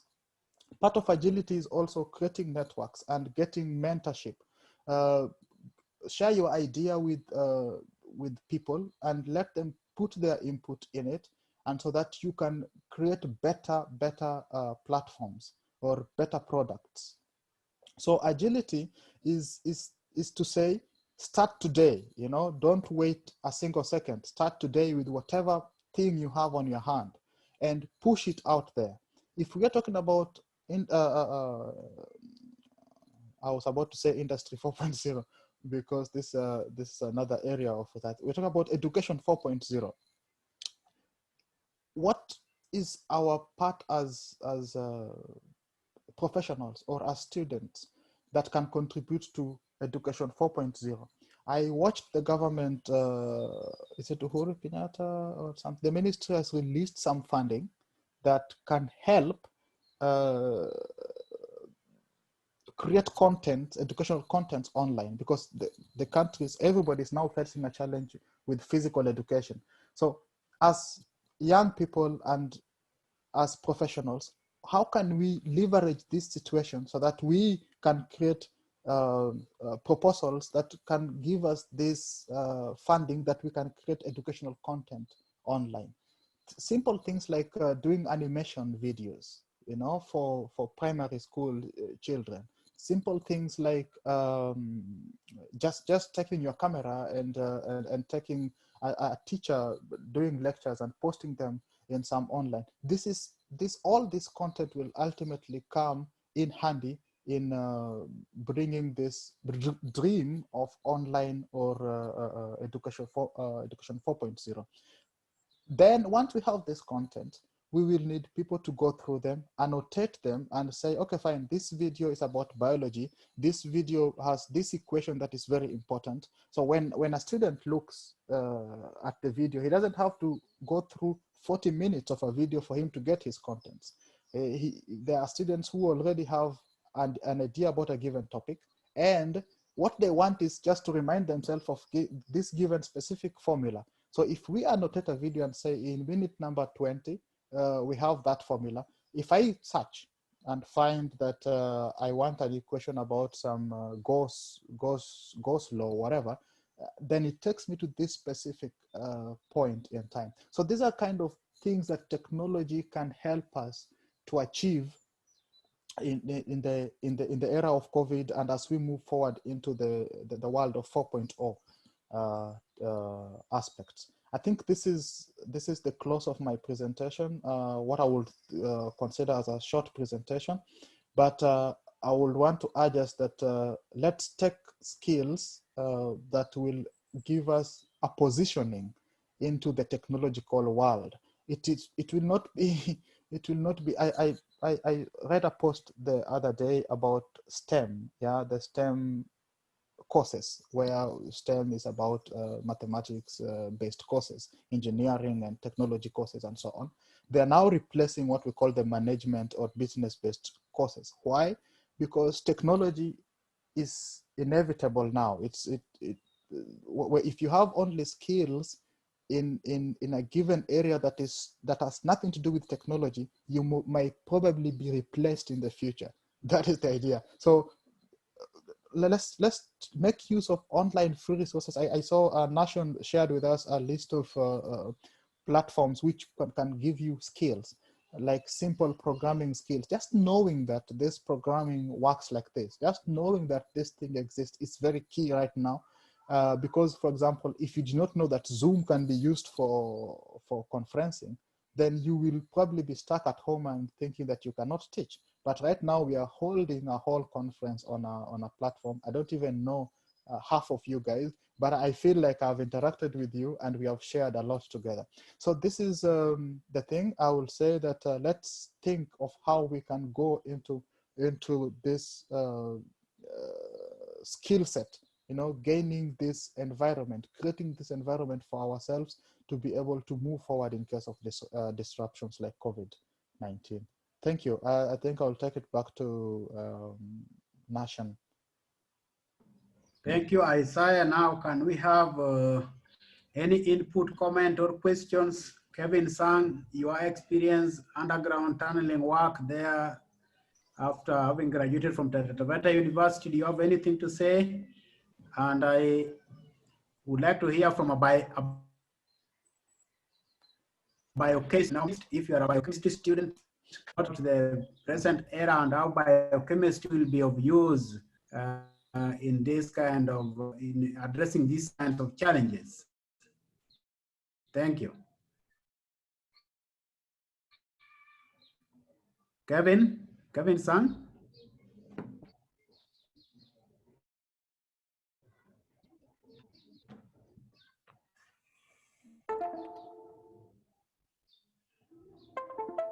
If Kevin is not there, what of biochemistry student? Can you hear me? Yes, I can. We can hear you now. Okay, thank you so much for the opportunity this afternoon. And I must say, it is through technology that we are having such a conversation, thanks to the organizers of this meeting. So I'm sorry I've been on and off because of work, but I've just managed to pop in right now.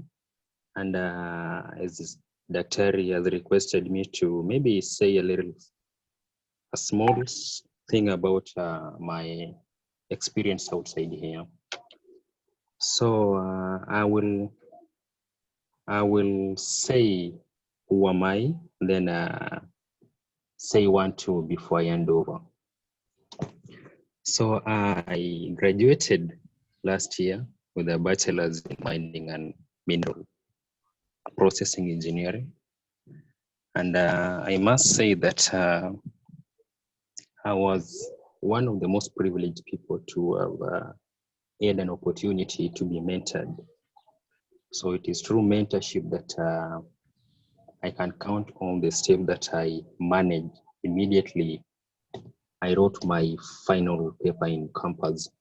That was a unit by Dr. Tubi Adero. It was something mind survey. And I'm glad that it's the same unit that I wrote the last time that gave me the job that I'm doing right now. So immediately I finished, I was able to get to 1 or 2 interviews, and I guess the second interview is what gave me the job. So in general, I must say that there is a great advantage that comes about by mentorship. So it is through mentorship platform that such forums can be held, such fruitful discussions can be held, and uplifting and changing of the youth's life is done. So I am a very privileged guy this afternoon to talk with you.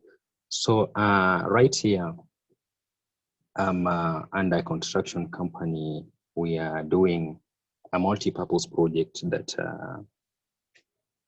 it is a 2-phase project. Right now we're in the first phase where we are doing 2 diversion tunnels, upstream spillway and downstream spillway. So this project is it cuts across 2 counties, that is Makueni and Kitui. So we are diverting the famous Athi River water. So, you know, dams are normally built in junction of 2 big rivers, that is Woke River and Athi River. So I must say that it is through the work that I did and what I really gave an energy back in campus that I am enjoying whatever I am enjoying right now at work, because I made the most out of the opportunities that I used to have in campus. And I can say that Mr. Adero there really gave us a very good platform through his digital skills, through his interactive sessions in classes. And believe me, in most of the interviews, or rather in the question that I encountered during the interview, I met whatever he was teaching. So I can take you through a small bit of underground tunnels. Right now we are at, so it is, we have tunnel A and tunnel B. So the first tunnel, that is tunnel B, we're at a chainage of 1 plus 290. And the second chainage, we are at a chainage of, the second tunnel, that is tunnel A, we are at 1 plus 225. So generally the tunnels are going to outlet, that is the outlet is at a chainage of 1 plus 754. So we still have a lot to do, but I must say that the experience underground matches so well with the units that, or rather the teaching that we underwent in underground mining 1, underground mining 2. So I am sorry because I am more of mining and surveys because it is in my field. So I must say that tunneling work, surveying work is a great privilege, but bottom line is we keep safe. We really try to, while undertaking our monitoring controls and setting out the tunnel profiling, we really have to be so careful. Thanks to technology as well, because also underground, you have to communicate. Underground, you have to embrace technology in support, embrace technology in every aspect, because you're doing and you're dealing with people. So suppose you are not using a technologically advanced scenario, you will have cases of tunnel collapsing, roof collapses, spalling of roofs, that is. So I am glad that we are really trying to embrace that. Also in the surface works, we do much in the speedways, we do much in quarries, and we do much in the famous ukuta wa bwawa, that is the dam axis, which is the gist of the project. Because suppose you do not do ukuta wa bwawa vizuri, things becomes so tough when finally the project is over. So it is a short notice that I have been given an opportunity to speak with you people, but I must say that this is a great opportunity. We must embrace technology. It is an idea whose time has come. Without technology, as Mr. Adero normally refers, technology cuts across all the aspects. Technology in geographic information system, we have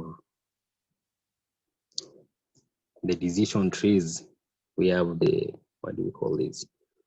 The base name, we have the mergers where two circles meet.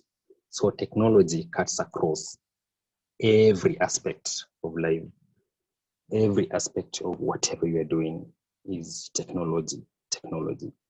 In whatever we do, let's embrace technology. Let's embrace digital learning. Let's embrace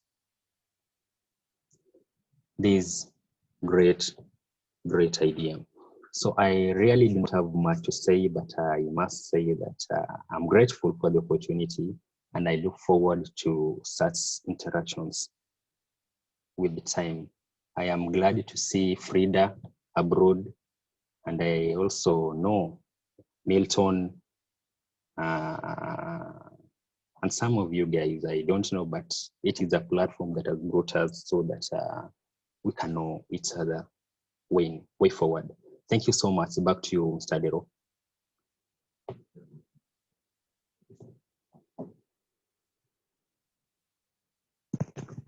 Yes.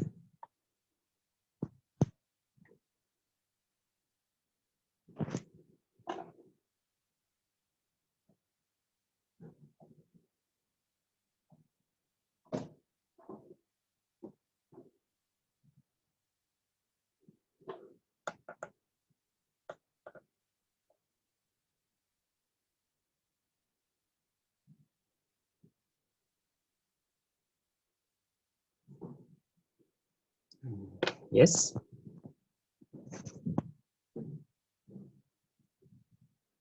What's happened? Huh?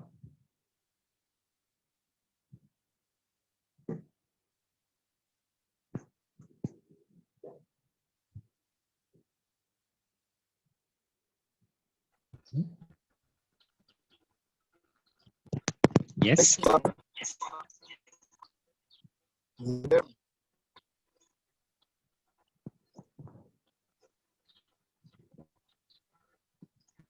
Dero.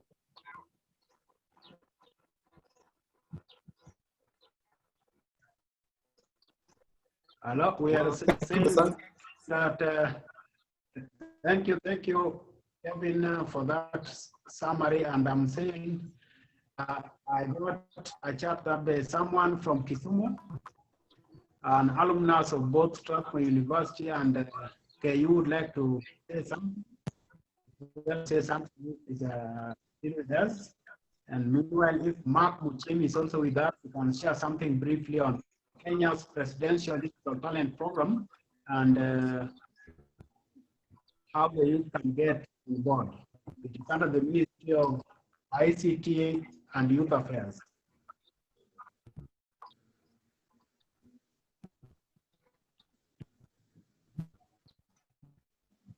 The job is with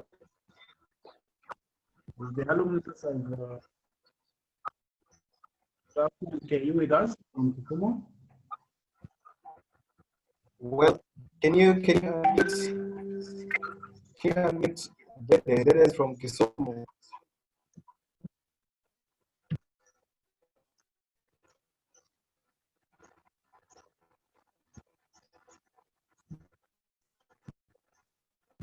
Do we have any question from the audience? Any question from the audience?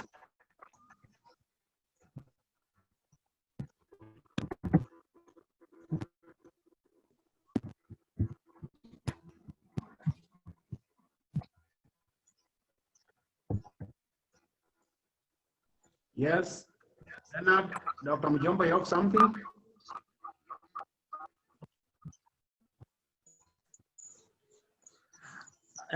I just wanted to add on Munango's point, but I see Elijah Otieno wants to say something. Give time for Elijah Otieno, please.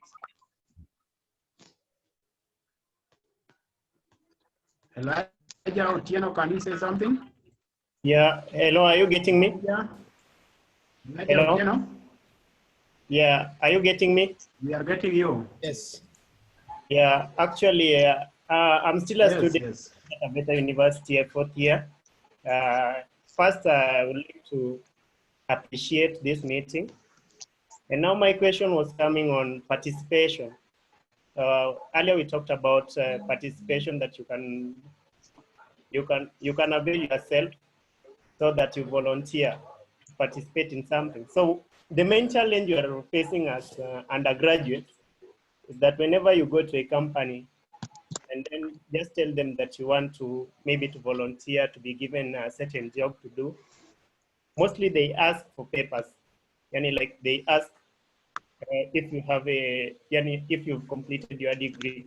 So how can we go about that as undergraduates?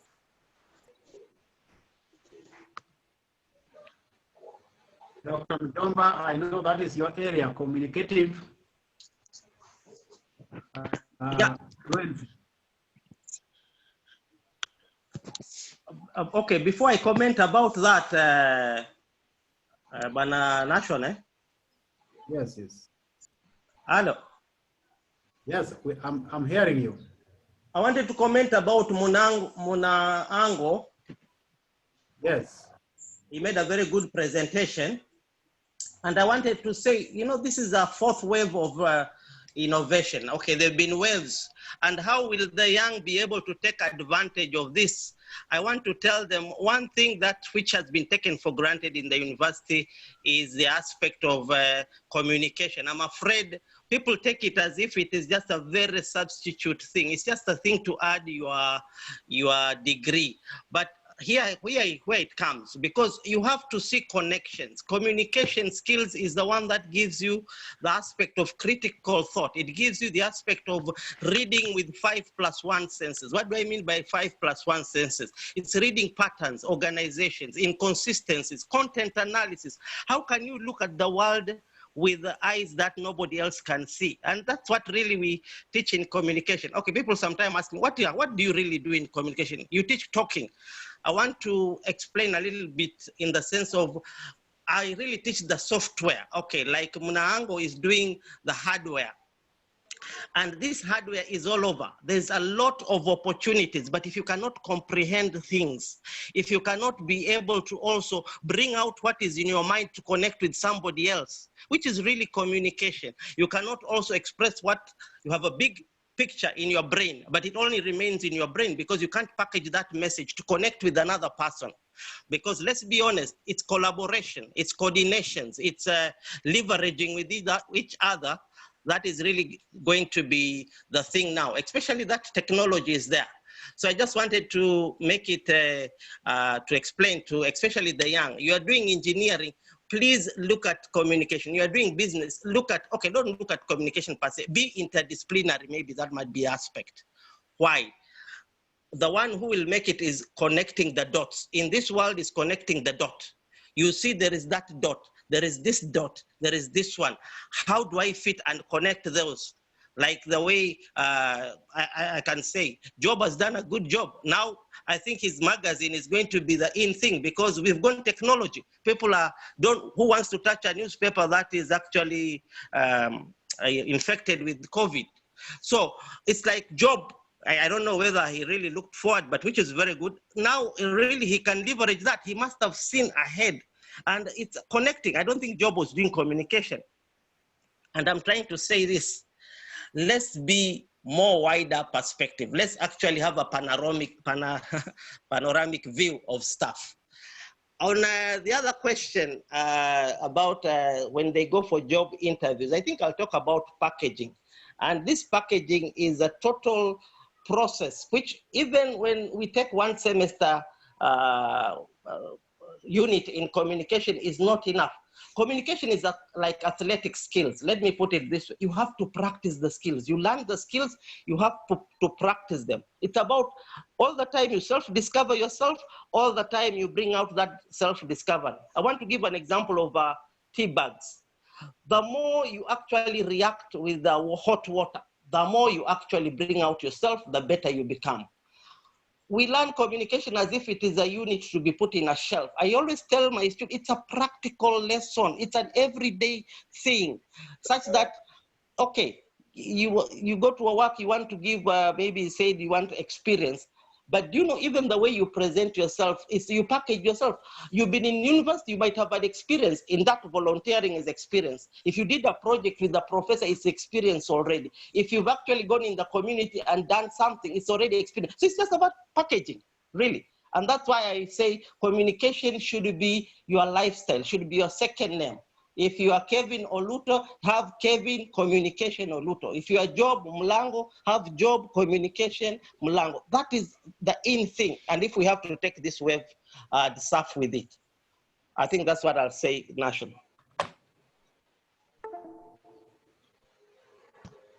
Maybe I can add, this is Gift. What the colleague has said is very true. Presentations matters a lot. It's sometimes we might not have. Yes.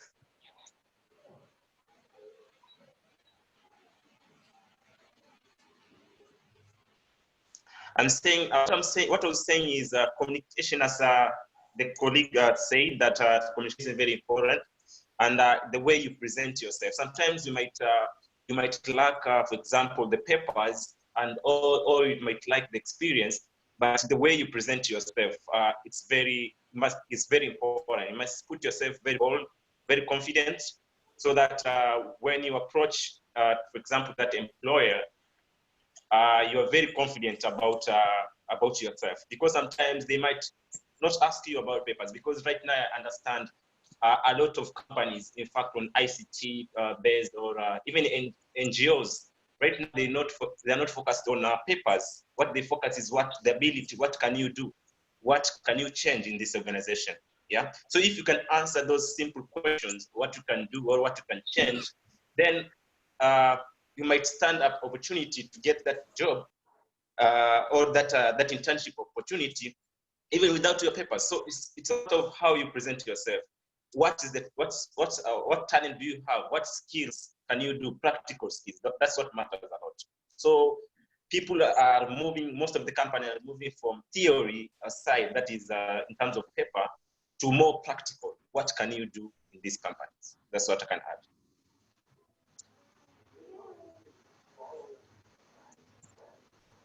Thank you. And what I'm showing on the screen is the product of research carried out over a period of 2 years across the world, but with a higher weight given to East Africa. You can see the level of emphasis we are giving communication skills in our training. It is just 45%. But when you ask people how important is it to innovation, these are key experts who know what they are talking about. You find that communication skills is just as important as even more important than spatial intelligence. It is scoring 86% on that scale of importance. Only second to developing skills in scientific inquiry and system thinking. So it's a challenge for us to increase our training emphasis on communication skills so that it can be as high as the level of emphasis we are giving to numeracy, for example, from that plot. Thank you.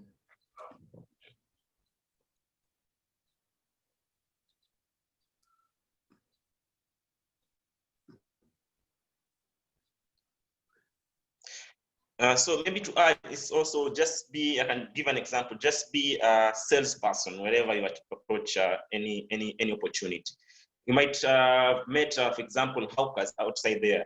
Sometimes they don't have those things in their hands, but they can convince you to buy that thing, and you decide to buy it, and the product is not there, and the guy will tell you, wait a minute, I'm going to bring that product to you.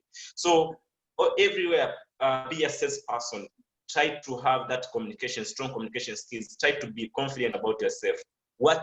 Just tell that guy what you know. Be frank and be bold about yourself.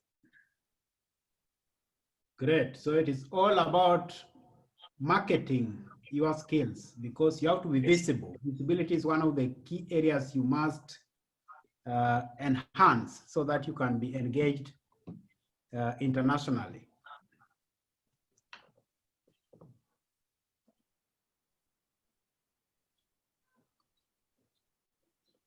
Thank you. So who is next?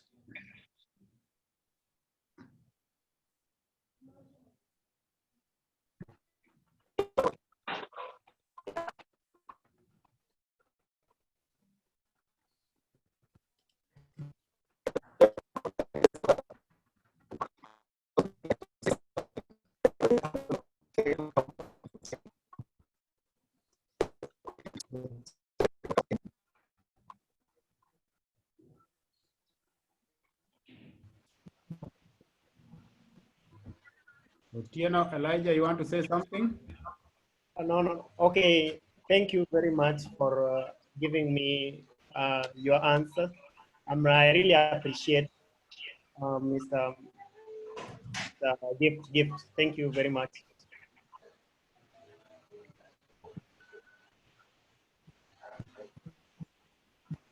Good. So You're welcome. Anyone would like to ask something or comment, you can just do the same. Allow me to say something. Yes, welcome. Okay, so there's a question that Mr. Mulang brought up, and it was on, for those who are not necessarily in the volunteering sector or those who are not able to volunteer, what else could they do that could make them global citizens? So maybe I can just say one thing before the rest of us can be able to continue on that. I would say, like, for a time like now, during the coronavirus pandemic, one of the key things that maybe people in the technology sector could maybe do. I've not seen any of these Zoom calls that have been involved in since coronavirus pandemic came, having a bot that just does sign language interpretation. And if you can see, none of the Zoom calls are inclusive to people living with disabilities who are hearing impaired. That's one of the ways. I mean, asking yourself as a creative, how can your skill help to solve a challenge in the society? It may not be a challenge that has really stood out for many people, because I know not many of us have noticed that these Zoom calls are not really inclusive. So maybe something like that, sitting down, analyzing your skills. Are you good in technology? Are you good in public relations? Are you good in, let's say, public speaking? Are you good in just different things? We all have different skills. So just, this is a time for us to sit down, analyze what your skills, what your talents are, and then now find a way in which you can be able to solve the situation at hand. And out of that, it might not be volunteering. You see, you create an app, you end up selling it, you end up earning a lot of money. So that's what I would say at the moment. And then maybe let me add on something to, someone asked, how do maybe recently graduated people, how can they be relevant to organizations? So it's, before you go to an organization to pitch that you want to become an employee with them, or an intern, or even an attaché, you have to really Google and research what the company is all about. Because if you're coming to me, you have to know my interest and know that what is your buying, what would I need from you. So like, again, it's all about listing down your skills, listing down your abilities, and then asking yourself, how am I going to be relevant? Like, what do I have that is going to make them not be able to resist me coming into their company? So I think in the end, what this teaches us is you have to learn yourself. I think maybe take some time back, learn what you have to offer to the world, and then now come up and pitch yourself. Because one of the biggest mistakes that we make is that as we are going to give our CVs in different jobs, we use the same CV. Like, you'd use one CV or one cover letter for different jobs, to whom it may concern, to just different organizations. But that's not it. It lacks the element of specificity. What exactly do you have to offer that a specific organization would attract them to have you as their client, and leave out the others? And then again, what Dr. Majalia has brought up about communication skills. It's a unit that we took at the university, but up until leaving the university is when, sadly, we come and realize its importance. And I think for someone like him, he could have online lessons on personal branding, lessons on public speaking, and that's obviously one of the skills that are coming up in the years to come. So thank you so much. I've taken note. Thank you. Oh, thank you. And on the screen, you can see the whole picture of what we were sharing, and you see some communication skills, where it is as one of the key skills that we need in order to be innovative. So we still have time, and this is the time for the audience to ask questions and interact with our panel of experts. Noah Mutai was to share something with us on data science and statistics, which has gained currency and visibility during this COVID era. You see, the government is always talking of modeling scenarios. When is the curve flattening? All these can be answered by data-driven models, and that is the very essence of data science. So now, Mutai, if you are listening to us from Berlin, can you say something?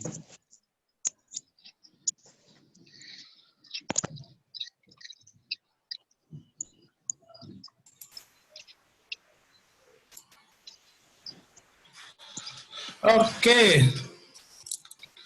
I think, Najan, can you hear me? Yeah, we can all hear you very well. Yeah, so first introduction. So my name is Noah Mutai. I also lecture at the Weather University with my colleagues Nation, Mjomba. Who else? I had some guy who taught some diploma courses. Yeah. I teach at the Department of Mathematics and Statistics. That is formerly called the MNI.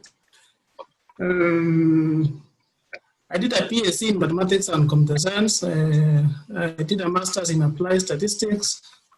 Currently, I'm doing my PhD in Applied Statistics here in Berlin. I think really has been said, much has been said concerning, especially by my friend Malang Orlando, regards to basically data science, artificial intelligence, machine learning, and all those. I think the idea is all these skills of digital literacy, numeracy, all these involve spatial intelligence, they all involve a kind of data. Yeah, so the key raw material here is we have data. However, now we need meaning in this kind of data. So to basically to attach meaning, we need tools to attach meaning in order to make meaning. So before we can communicate, before we can now talk of like Jomba's area, we need to do some analysis. So basically, I would say, well, there are a lot of definitions regarding data science, but I would say it's a field that is interdisciplinary. It requires some background in the mathematics, some background in statistics, some background in probability, some background in linear algebra. So you require programming skills. Yeah, my friend Onan will tell you that the skills like Python, R, SQL, Tabular, etc. So you require a whole set of skills. And well, most people would say now, where do I start? So well, I would say that as Nation stated earlier on, there are quite a number of online learning materials and resources. For example, you mentioned Udemy, Khan Academy, Coursera, quite a number of things. Yeah, so you can start there. And also, I think having a mentor is also important, like somebody who is in the area can easily advise you what, for example, what are the current programming languages that are in demand, what skill is in demand, and so kind of things like that. So, well, since I was not a main speaker for today, probably maybe we shall organize another day and then I can do a major presentation on maybe data science. But for now, I would welcome questions revolving around data science, statistics, and the kind of machine learning stuff. Yeah, thanks. Thank you. And that is a very good summary from Noah. So towards the tail end, is there any question, any comment on education 4.0 and skills development, including resilience during COVID-19 and after?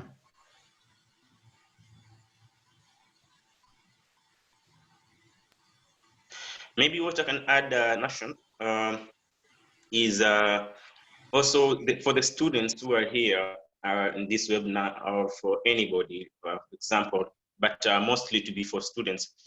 What I'll say is for you to fit also, and this I'm talking on the side of technology, for you to fit also to these companies when you're going to look for internship or for employment opportunity, you must be able also to update yourself. So don't depend on what you are being taught only in class, because as you know, technology moves very fast. Yeah. So right now you may be taught about this language, but when you go outside there, you'll find out the company they have moved very fast to another new language. So I'd like to urge the students here, keep updating yourself. Don't depend on the class only. Learning is not in classroom only. Learning can be also through, we have several sources of learning like Google. We have YouTube, whereby you can do tutorials on different languages, because you have so many guys who do tutorials on YouTube on specific languages. And also there's so many courses outside there, for example, on the new emerging languages that are there. Because if you are a guy of fixed mindset, then you'll not be able to fit in the market. But if you're dynamic, you're able to fit in the market. So it's very important to use this time, COVID time, to update yourself in terms of the new skills. Try to research what are the new skills outside there in terms of technology, in terms of IT, and you may find that people are on another level, maybe from what level you are right now. So that's what I can add. Like, learning is not about classroom. What I can say, in fact, if you can use project-based learning, it's very important, because you keep learning even outside the classroom. And you keep researching about different things outside there, which will enable you to fit the market. Good, thank you. And we have Techno, come on. Do you want to say something? Yes, please. You can proceed. Hello. Okay. My name is Diana Chen. I'm still a student at Masinde Molero, pursuing Bachelor of Science in Biochemistry. Okay, I've been following the discussion, the forum, since when we started it until now. What I can just add into it concerning technology and biochemistry, I can just say that with the knowledge of biochemistry, for example, in the medical labs, it can help one to analyze the samples taken from patients for the diagnosis purposes. Like for now, we are on the COVID-19 case. We cannot take the samples. That is through the field of biochemistry. We can analyze the samples from the patients taken, then we can do diagnosis. Then from there, we can interpret the biochemical test that we perform through the patients, even through the body fluids.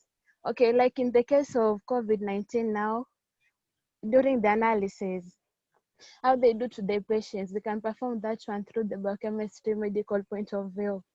Then from then, we can support the diagnosis. We can treat the patient by giving them different drugs.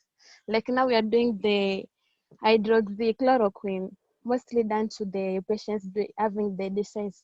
Like in the Cambrian Kisomo, Cambrian at Nairobi, we can do several tests, do the analysis, support the patients, give them treatments on the disease that they are suffering from.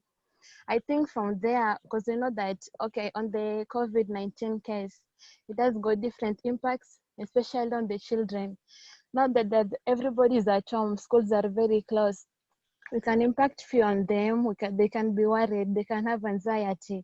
But when they're being sensitized on the disease, that you do this, wash your hand, sanitize yourself, do this, and do not even go outside.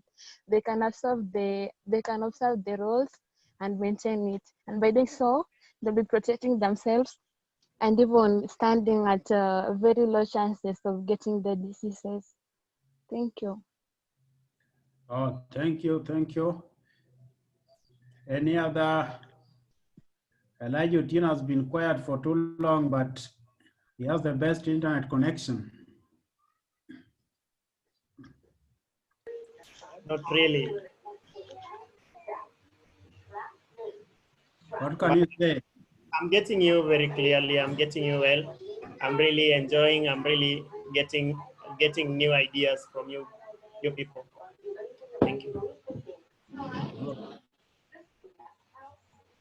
So Job, maybe, Job, have you identified another speaker, someone would like to ask a question or comment? Well, I can see Mr. Paul Chan raising the hand of the group chat. So you can mute the chat and perhaps give the concern or questions. And then if you you can give them progressive to get a different feedback from agenda. And then you probably like a practice a few minutes edit to time and also so maybe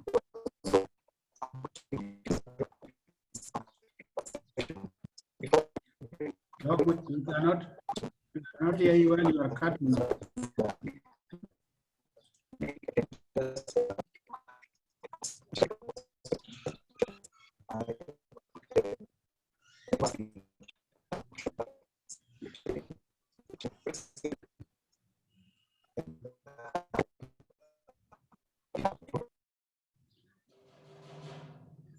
So sorry, Job, we cannot hear. Your connection must be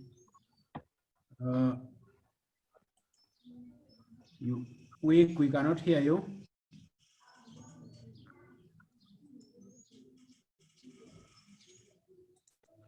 Can you hear now?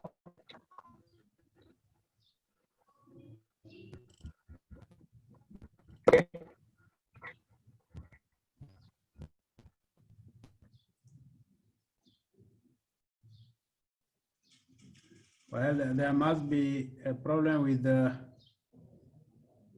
Job's connection. But now, as we summarize, you have come to know by now that there are so many resources outside there for learning, which you can exploit during this containment period. There are also many opportunities for collaboration. We had an Obama in the morning, and you can ask further questions on how you can be part of that network. And the entry point, as we have just been told, is volunteerism, and everyone has something to volunteer.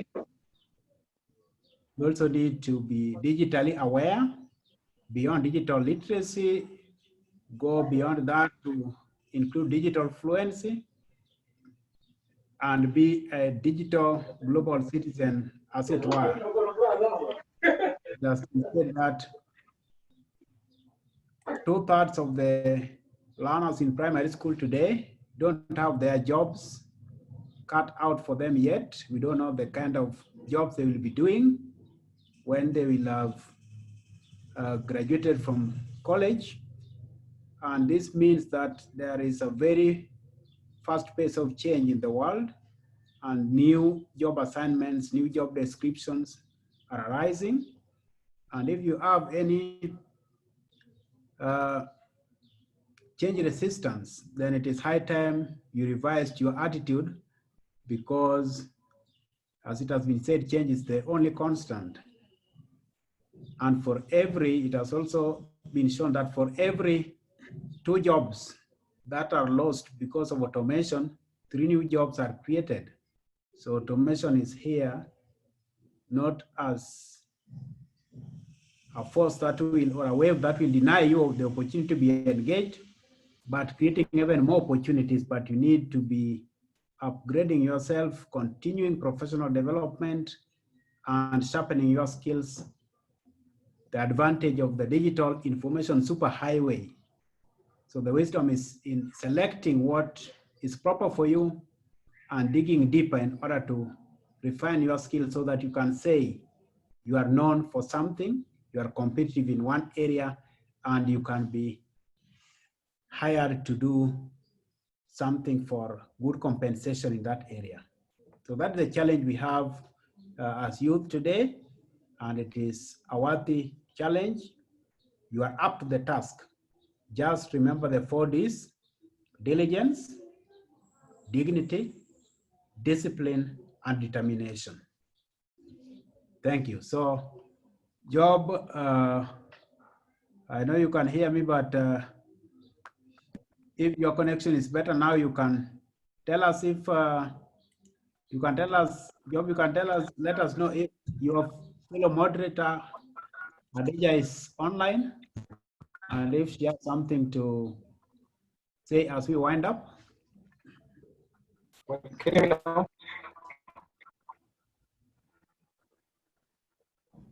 Fair enough.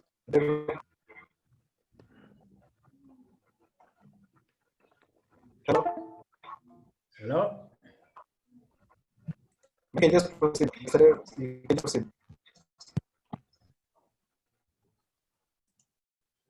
Yeah, the connection is still weak there. Now I would like to show you, to share a screen here for you to see.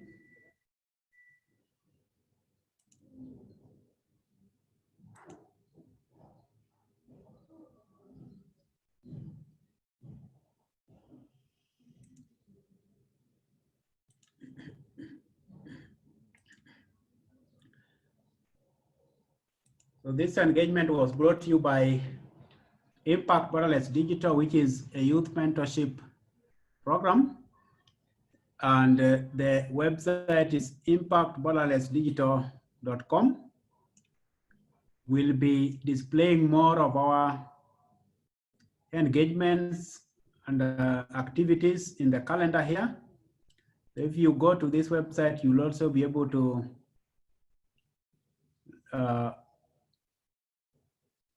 view some of the activities we have conducted so far. For example, by February last year, we had already conducted 8 activities across the world, most of them in Kenya.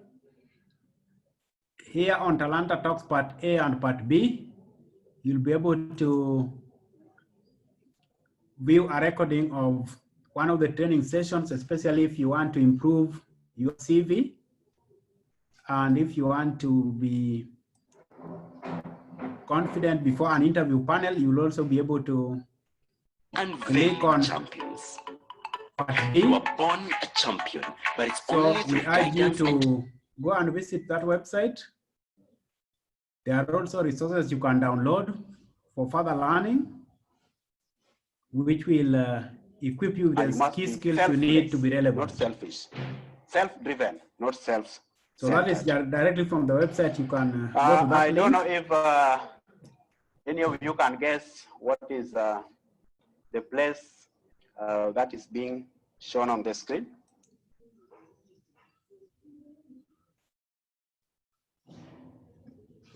So that was a recording of more than 2 hours. So this is focusing on CVs there, and interview you questions, can see the remnants of the Berlin Wall which can and the Holocaust. You must help have you heard to of stay the Holocaust, competitive the in massacre of the job market. During Adolf Hitler's rule. And these people get these good jobs. You can trace the origin to getting network with someone influential. So you that can is be about influential in terms networking. of position. You can also be influential And there's nothing because like ready-made of success. what you know.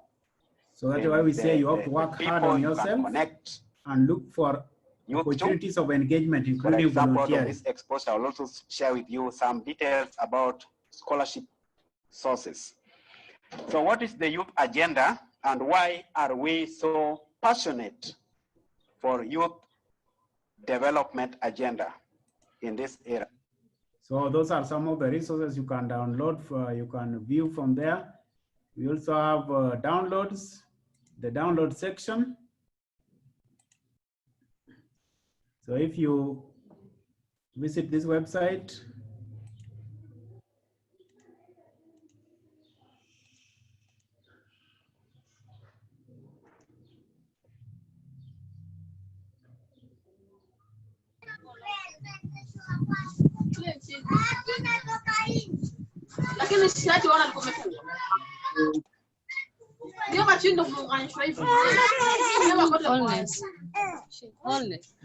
under resources, downloads,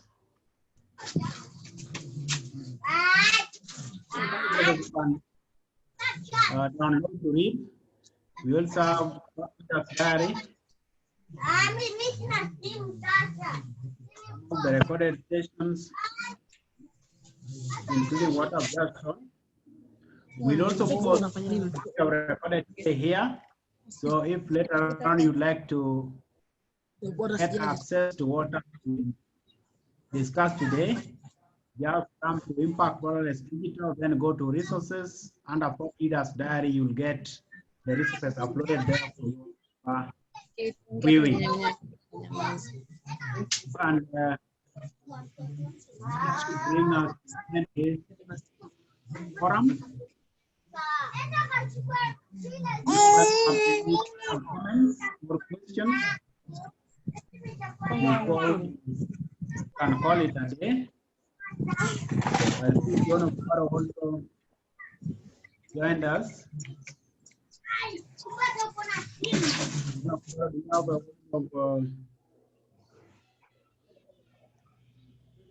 Any final comment or question before we finalize?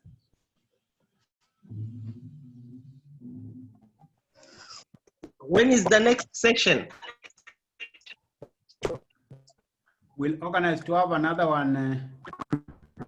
And, as per the recommendation, I saw the recommendation was we need to have at least 1 month. Okay, I think if we have a schedule, it will be very good. Yeah. Thank you. So we'll organize one in June again and communicate to you on the step.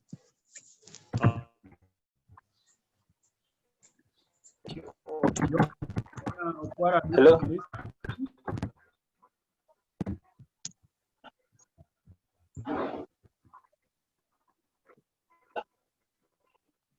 Hello. Hello. Oh, can you hear me? Okay, thank you so much. I'm sorry for joining you people late. I'm actually joining you from my working desk, and that is why I have joined you late. But I have heard you people talk, and I have heard also my former lecturer there, Mr. Majalia, and I would like just to say a few things. My name is Paul, and I'm a former student of Taita Taveta University. Mr. Job here was a colleague in campus, and I've also seen a few lecturers who have also contributed in this session. So probably maybe my message would be to students, continuing students who are in this session. And one thing that I would like to tell them is that the corporate world is very dynamic and it keeps on changing. We have moved from the period where we would come from school and then get employment directly, or rather, if you are let's say you have relatives who could connect you, and then you are sure that you get a job. But now the corporate world that we are in today, it is a case whereby it is you to find a niche and then secure that niche. So for the students who are still in school, I would want to just tell them that you should get out of campus with a very open mind. And then maybe getting into a corporate sector is also becoming a problem. Some people would always want, if let's say, like for me, I studied purchasing and supplies, you'd always want to get from campus and then directly to your dream job, becoming a procurement officer or something, which is close to unrealistic. So what we should be ready for as maybe students who are still in campus, when you get out of campus, just find a way of getting attached to a given a company or to an employer.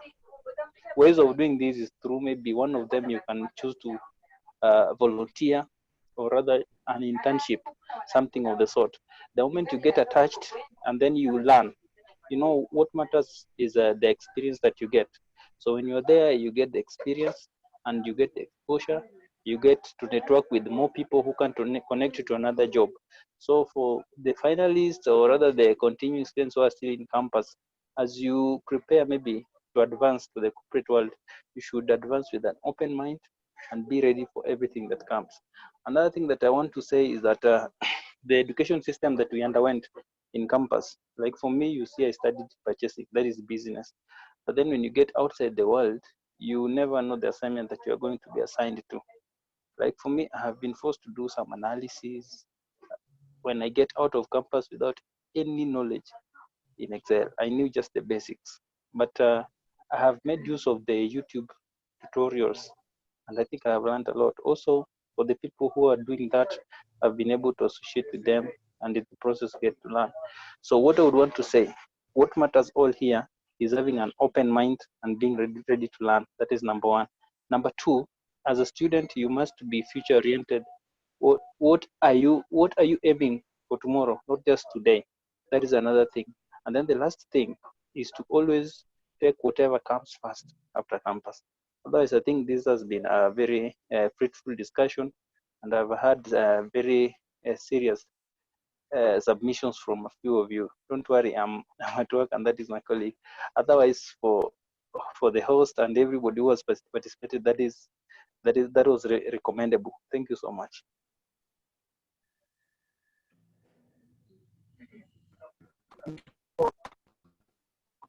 Thank you, thank you.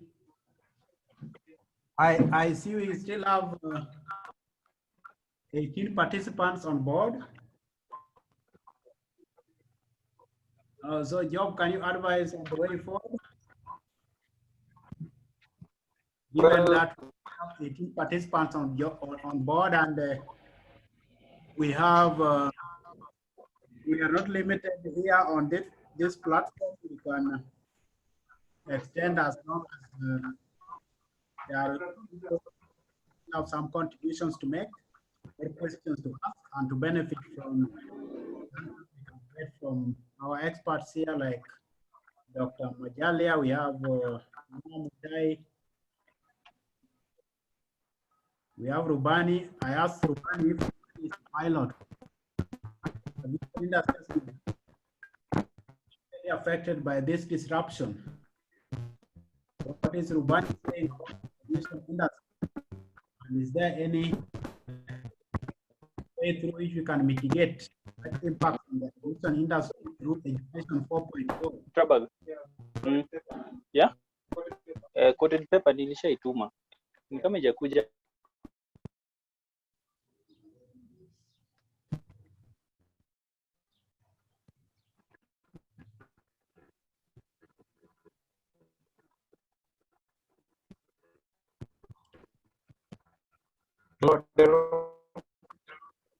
Hello?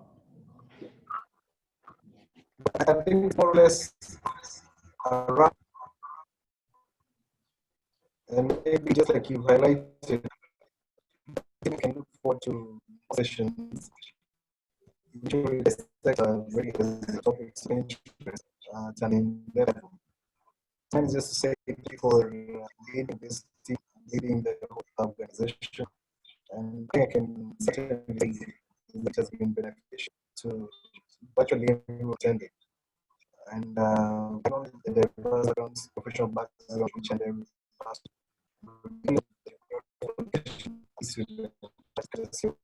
These kind of tools. So can hope more. So that's my final take. So thank you, and given we don't have any further comments or questions, I'll like then by saying invite you for another forum like this. So come prepared, and we'll seek your opinions on first. We thank our speakers of the day, Harry Mwelengo, Dr. Leonard Majalia. We've also heard from Noah Mutai and Isaiah Job, the Secretariat, Dixon, Francis Mitau. Thanks a lot, and we hope to engage to remain resilient. Thank you. Thank you. Bye. Bye.